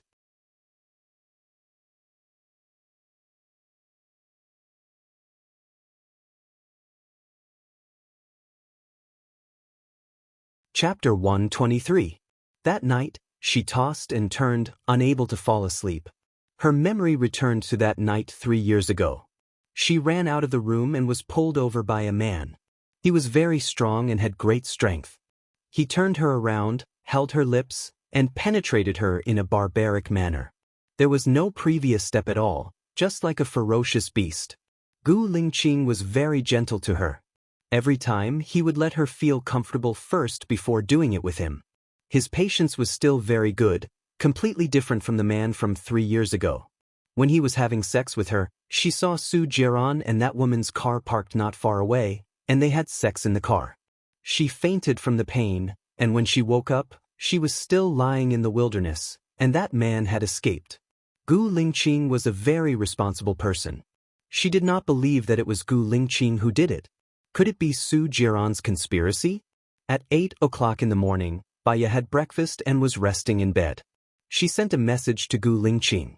I'm already in Jiangye City, at the Jiangye Hotel near the long-distance bus station. Contact me when you're free. Gu Lingqing's call came at 11 o'clock. Baya immediately sat up and picked up the call. I'll be there in half an hour. What's the room number? Gu Lingqing sounded a little tired. Baya's heart ached. She really did not want to cause trouble for Gu Lingqing, but this matter was very important to her. She wanted to ask him face to face. 302, Baya replied. Okay. Half an hour later, there was a knock on the door. Baya opened the door, and Gu Lingqing stood at the door with a slight smile, looking very tired. Are you done with work? Baya asked. Yeah, something happened yesterday, but it's nothing. What's wrong? With your personality, something must have happened when you came last night. Gu Lingqing looked at Baya worriedly. Haven't you slept since last night? Baya asked suspiciously. It doesn't matter. I didn't sleep for half a month when I was on a mission. Have you eaten yet? Why don't we eat together and talk about it over dinner? Gu Lingqing held her hand. Do you have anything to do in the afternoon? Baya asked. I'll go there at 4 o'clock. I have 5 hours to accompany you, Gu Lingqing answered patiently. If I don't come over, are you going to drive to my place and come back in an hour? Baya frowned. I'll probably find someone to drive the car. I'll sleep in the car. I'll be sleeping anyway. I'll be able to be by your side while I'm sleeping. How nice. Baya's heart fluctuated. She really couldn't believe that the man from 3 years ago was Gu Lingqing. Sleep for a while. I'll order takeout from Matewan. I'll call you for dinner when it's here. Sleep for a while and rest well before you start working. She picked up her phone and opened Matewan. Gu Lingqing looked down at her with a gentle gaze. Xiaoya, I'm very happy that you'll come here to look for me. Baya paused and looked at Gu Lingqing. This won't make me feel that I'm the only one who cares about the relationship between us, Gu Lingqing said with a smile. Her heart trembled violently. She held her phone tighter and hesitated whether she should ask. The nicer he was to her, the more she couldn't bring herself to ask. Sleep with me for a while. Gu Lingqing hugged Baya and lay on the bed. He closed his eyes. Baya leaned against his chest and rested her head on his shoulder. She could feel the warmth of his body passing through her skin and into her blood. Gu Lingqing, no matter what you did to me in the past, no matter how bad it was, I'll forgive you. But from now on, I don't want you to lie to me again. Of course, except for your military affairs. Is that okay? Baya said. She waited for a while, but Gu Lingqing didn't say anything. She turned to look at him. He seemed to have fallen asleep. She looked at his handsome face. She couldn't reconcile it with the person who had raped her in the past. Forget it. If it was him, she believed that he had his reasons back then. He might have been carrying out a mission. If he had been the one holding her child, he would have carried the child out when his parents objected. He didn't. That proved that the child was not with him. His mission was very dangerous. She really didn't want to bother him with her matters. Baya put her hand on his waist and fell asleep. She didn't know how long had passed. When Gu Lingqing moved, she opened her eyes.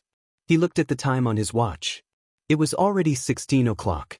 Xiaoya, I have to go back now. I'll get someone to send you back to Jinyang City. Okay, complete your mission well. Don't worry about me. I have Zhou Min protecting me and so many people with you. I'll be fine, Baiya said gently and sat up. He kissed her forehead. I'll rest after I'm done here. Baiya got into the car. The driver was someone she had never seen before. He was wearing the uniform of an armed police officer. The car drove on the road. Baiya looked at the unfamiliar city. The city seemed to be warmer because of him. Suddenly, the driver braked. Baiya knocked into the chair in front of her. She looked outside and asked, "What happened?" "I think we hit someone." "I'll go and take a look," the police officer said. He opened the door and got out of the car. Baiya heard a bang. Before she could react, a few people wearing masks and holding guns got into the car. "Who are you?" Baiya was surprised. Many thoughts flashed through her mind. Could it be that Gu Lingqing's parents knew that they were together? Or were they Su Xiaoling's people? "What do you want?" "I can give you money." "Let me out of the car," Baiya asked anxiously. "Shut up," the man wearing a pig mask said. He picked up a handkerchief and pressed it under Baiya's nose. Baiya wanted to hold her breath, but it was too late. She fainted. When she woke up, there was a lot of noise and the lights were very bright. She opened her eyes. The lights were very bright. She closed them again. Her hands and feet were tied to the table. "Do you dare to have sex with Gu Lingqing's woman?" a fat man shouted. He pointed a gun at a bearded man. "If you do it, I'll believe that you're the chief. Otherwise, don't try to lie to me." "Gu Lingqing's woman. Let's have a good taste of her. Send her to her room." An unusually hoarse voice sounded. "Do it. Do it here. Are you from the F*King military?" The bald man shouted. Baiya saw the bearded man walk in front of her. His eyes were very small, and he was wearing a pair of glasses. His face was full of beard. He picked up a knife. Baiya's mind was blank. She only felt that the knife was very sharp. "Don't come over. Don't touch me," Baiya said in fear. Her current memory overlapped with that of 3 years ago. The bearded man took out a knife and cut the ropes on Baiya's hands and feet. Baiya slapped the bearded man's face.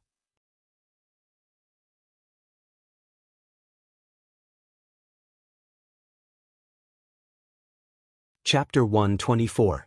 Baiya fell on the wooden board with a thud.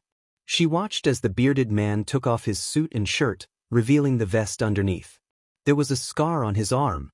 According to her medical judgment, judging from the degree of healing, it should be yesterday's injury. He walked towards her like a hunter. Baiya was scared and her body was trembling. "Don't come near me, don't come near me." The bearded man approached Baiya step by step. She didn't want to die. She still wanted to be with Gu Lingqing. But if she was tainted, she would rather die. She didn't know how to face Gu Lingqing. Baiya turned around and bumped into the wall. Before she could touch the wall, she was grabbed by the bearded man and pressed on the bed. Baiya wanted to die and wriggled like crazy. The man pressed her legs. She couldn't move. "Ah!" Baiya screamed. The bearded man unbuttoned her trousers and pulled them down. Baiya pulled her hand out and pressed on the injured area. Blood flowed down from his arm. The man pressed her hands on both sides of her body and looked down at her. Baiya stared at the bearded man. She wasn't even afraid of death. Why should she be afraid of him? She bumped her head against his. The bearded man dodged. Baiya took the opportunity to take the dagger that he had thrown beside the bed. She didn't even think and slashed at her neck. The bearded man grabbed the sharp edge of the dagger and pulled it away. He pressed Baiya's hands with one hand, tore off her pants and tied her wrists. "Ah!" Baiya's eyes were bloodshot. She couldn't move and was at her wit's end. Humiliation, despair, living a life worse than death. She bit her tongue. Biting one's tongue to commit suicide was because there were many blood vessels on the tongue. Biting off one's tongue would cause unbearable pain and excessive blood loss. She didn't want to do nothing. Now, if she died, at least she would be unyielding and keep her position in Gu Lingqing's heart. Otherwise, she would not be able to face him. When the bearded man saw Baiya's actions, panic flashed in his eyes as he pressed down on Baiya's chin. His strength was too great, and she was forced to open her mouth. Her tongue had already been bitten, and blood was flowing out. The bearded man frowned and kissed her lips. "Ah!" Baya struggled desperately and hit the back of his head. He pressed down on Baya's forehead and kissed her ear. Xiaoya, I'm Gu Lingqing. There's a surveillance camera in the room. I'll explain it to you after we go out. Now pretend to be unconscious. Gu Lingqing's voice is lowered and rings in her ear. Baya's soul suffered 100 points of impact, and he closed his eyes. The storm in his mind assaulted him. She used to think that it was impossible for Gu Lingqing to be the one who raped her 3 years ago. Now that she thought about it, maybe it was really him 3 years ago. He was on a mission like this. But, according to his sense of responsibility, why didn't he come to find her? She wanted to say it out loud. If it was really Gu Lingqing, he should know about the existence of their child. Maybe Gu Lingqing could find the child that was taken away from her. He wanted to cover the location of the camera so that she wouldn't be exposed, but he was afraid that he would take pity on her and expose himself. He sat on the bed and rested. The bald man clapped his hands and walked in. Chief is really brave. How does Gu Lingqing's woman feel? This woman is hot enough. I like it. Leave her with me tonight. I want to do it a few more times, Gu Lingqing said in a hoarse voice. Okay, before she dies, she's still useful.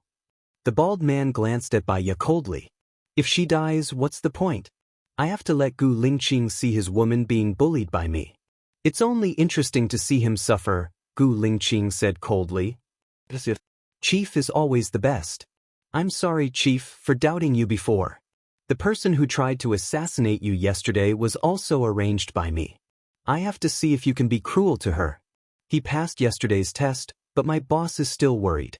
Coincidentally, my men who were hiding at the bus stop saw Gu Lingqing go to see this woman. You appeared so suddenly. It's better to be careful. You've even touched Gu Lingqing's woman. I sent the video to my boss and he was relieved. I'll bring you to see my boss tomorrow. You can have a taste of this woman tonight, the bald man explained. Ask my men to come in and help me bandage my wound. We're going to do something big tomorrow. I want to relax tonight. Don't come in and disturb me, Gu Lingqing ordered. Yes, I understand. Have fun. I'll be upstairs. Just call me if you need anything, the bald man said and left with a smile. Gu Lingqing's men came in and bandaged Gu Lingqing's wound. Gu Lingqing looked at Baya on the bed. This woman is too hot-tempered. Is there any way to make her more docile? Of course there is, but I need to go out and get some medicine, Gu Lingqing's men said.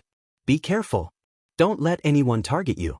I'll find you a few women after we're done tomorrow. Thank you, boss. Also, buy some tools to tie her up. This pair of pants is really unsightly, Gu Lingqing ordered. Gu Lingqing's men left. The bald man in the control room stared at the screen without blinking. Boss, he should be fine, right? The bald man stared at the screen and asked. From the looks of it, he should be fine. Observe him tonight. If he's fine, let him see our boss, the bald man said. Gu Lingqing's room. Baya vaguely guessed everything. Gu Lingqing had been on a mission recently. The bald man was worried that Gu Lingqing was from the military, so he captured her to test her. She didn't know what to do when she woke up so that she wouldn't be suspected, so she kept her eyes closed. She thought of the wounds on Gu Lingqing's arms and palms and felt guilty.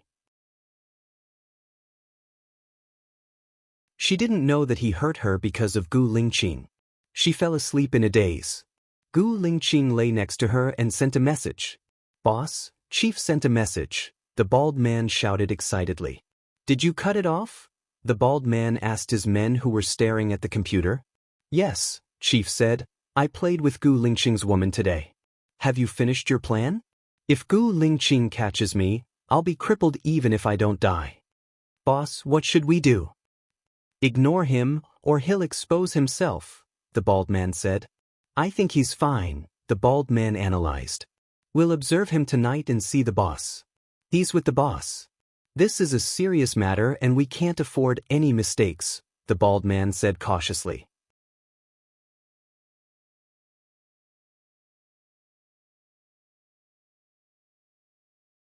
Chapter 125.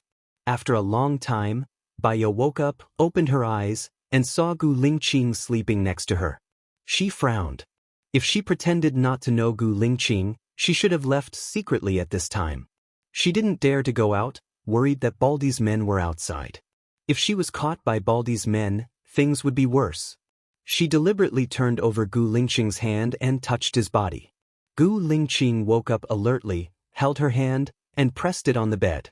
"Let go of me," Bai Ye said. Her voice was not as sharp as before. Gu Lingqing took a pill and threw it into Bai Ye's mouth. "What did you give me to eat?" Bai Ye's eyes widened. He kissed her lips. Bai Ye knew that Gu Lingqing wouldn't hurt her. She was saving him. But the fear of the unknown burned her tense nerves. Her body felt strangely hot. Gu Lingqing put her ankle on his shoulder and wanted to have sex with her. However, she didn't take off her clothes from beginning to end. Baldy stared at the moving Gu Lingqing on the screen and cleared his throat. "Damn it, he's having fun, and I'm watching. If I'm not happy, I'll go out and find a woman." "Boss, do you still want to watch over here?" Baldy's men asked. "Do as you see fit." Baldy was relieved of Gu Lingqing and drove away.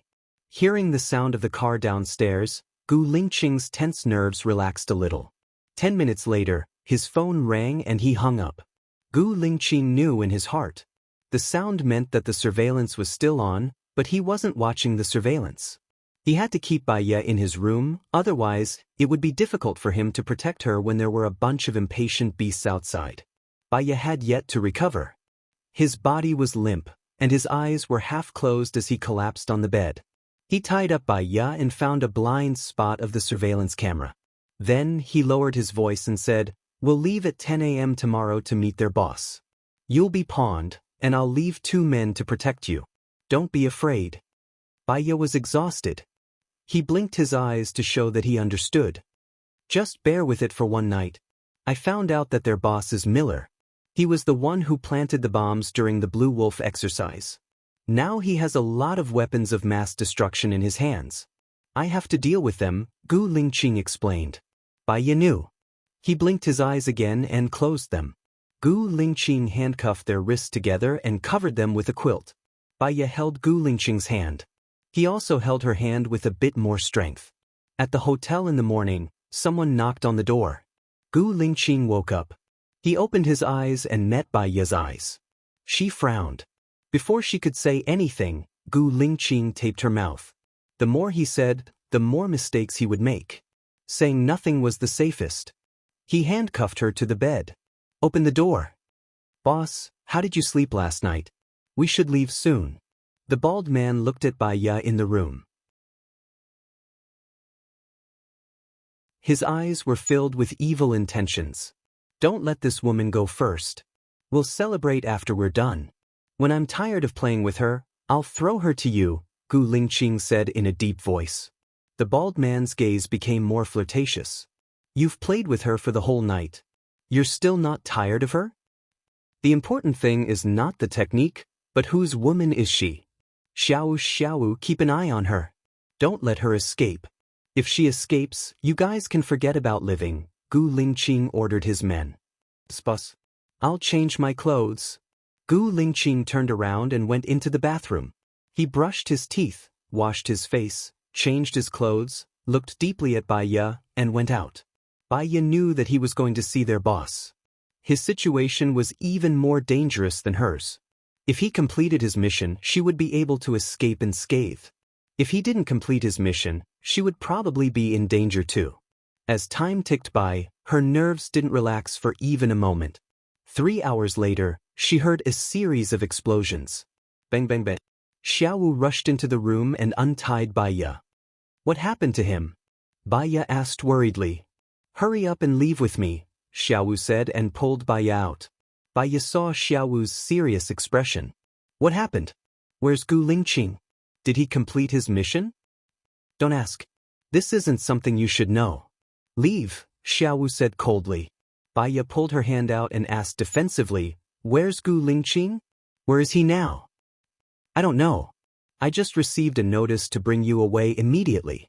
The chief will contact you after he escapes unscathed. Please leave with me now." "Don't drag the chief down," Xiaowu said seriously. Bai Ye thought about it and agreed. If the bald man caught her, she would drag Gu Lingqing into trouble. She quickly followed Xiaowu and got into Xiaowu's car. Xiaowu drove very fast and sent her back to Jinyang City. Baiya held her phone tightly and waited for Gu Lingqing's call. However, it had been more than 3 hours since she arrived at Jinyang City. Gu Lingqing still hadn't called. She had a bad feeling. Logically speaking, an hour after the explosion, Gu Lingqing should be safe. Could something have happened to him? Can you contact your colleagues? I want to know about Gu Lingqing's situation, Baiya asked Xiaowu worriedly. Xiaowu didn't say anything. Baiya was a little angry. She called Gu Lingqing. I'm sorry, the number you have dialed is not available. She was at her wit's end. Please ask him. I'm worried about Gu Lingqing's safety. I won't disturb you anymore once I'm sure he's safe. Xiaowu glanced at Baiya and said coldly, it's a military secret. You can't ask about it. The chief will contact you. Baiya knew it was useless to ask again. She looked out of the window worriedly. Xiaowu sent Baiya to the entrance of the hotel and left. Baiya returned to her room. Zhou Min was there.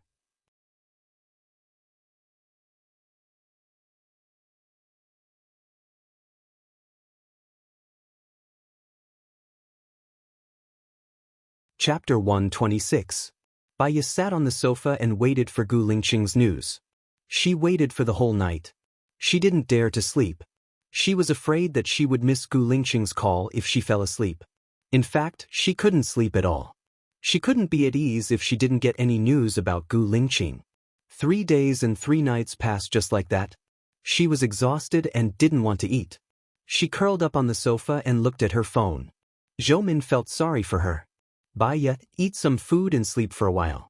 I'll keep an eye on you. I'll tell you immediately when the chief calls. If you fall sick, the chief will feel sorry for you. Baiya stared at her phone and didn't say anything. Her eyes were empty and weak. Actually, no news is good news, right? It's some. Zhou Min squatted in front of Baiya. Something must have happened to Gu Lingqing. If nothing happened to him, he wouldn't have left me alone.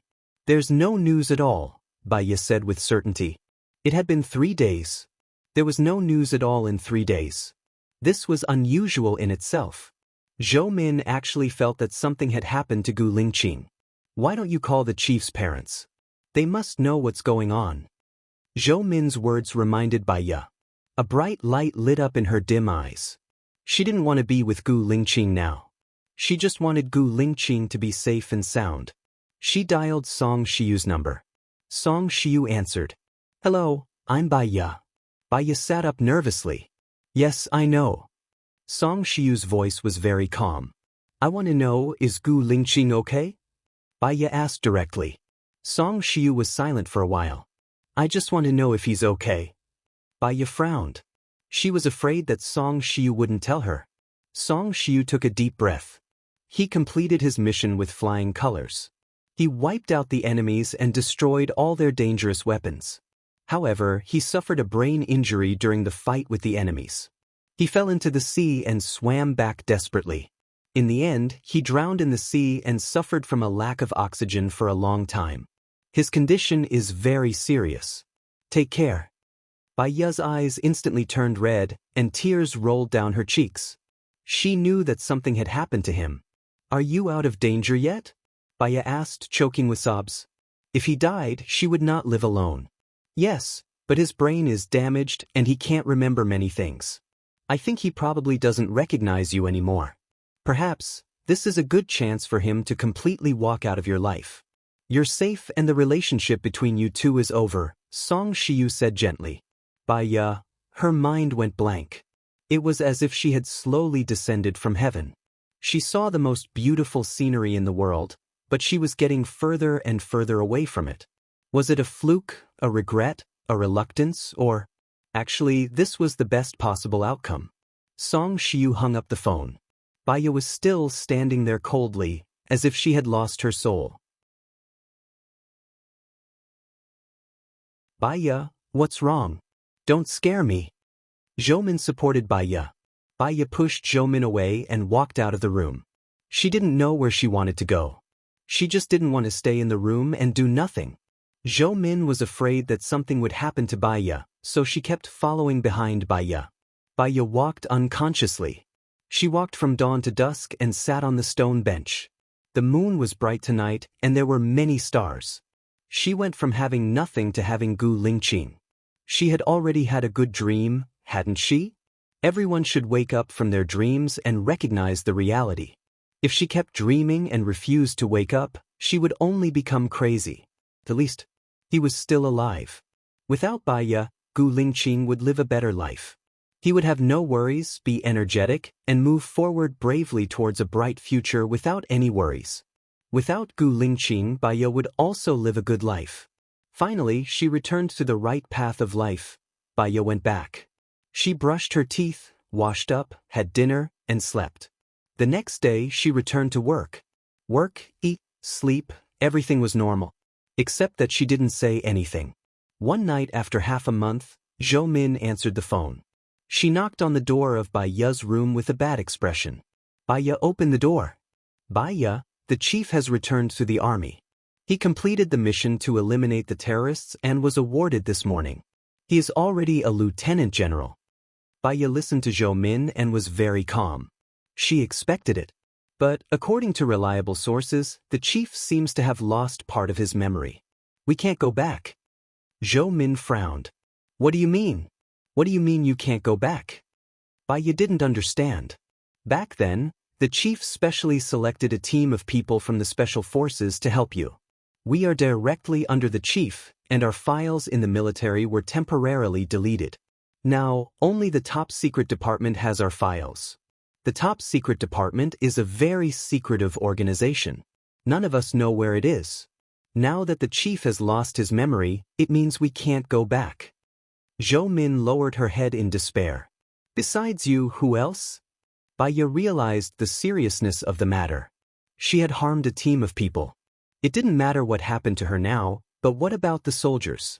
2 of them are now negotiating with the antique dealer. 2 of them are now following Lu Liang City 24 hours a day. Another 2 are investigating the manager of the construction company. There are 7 of us.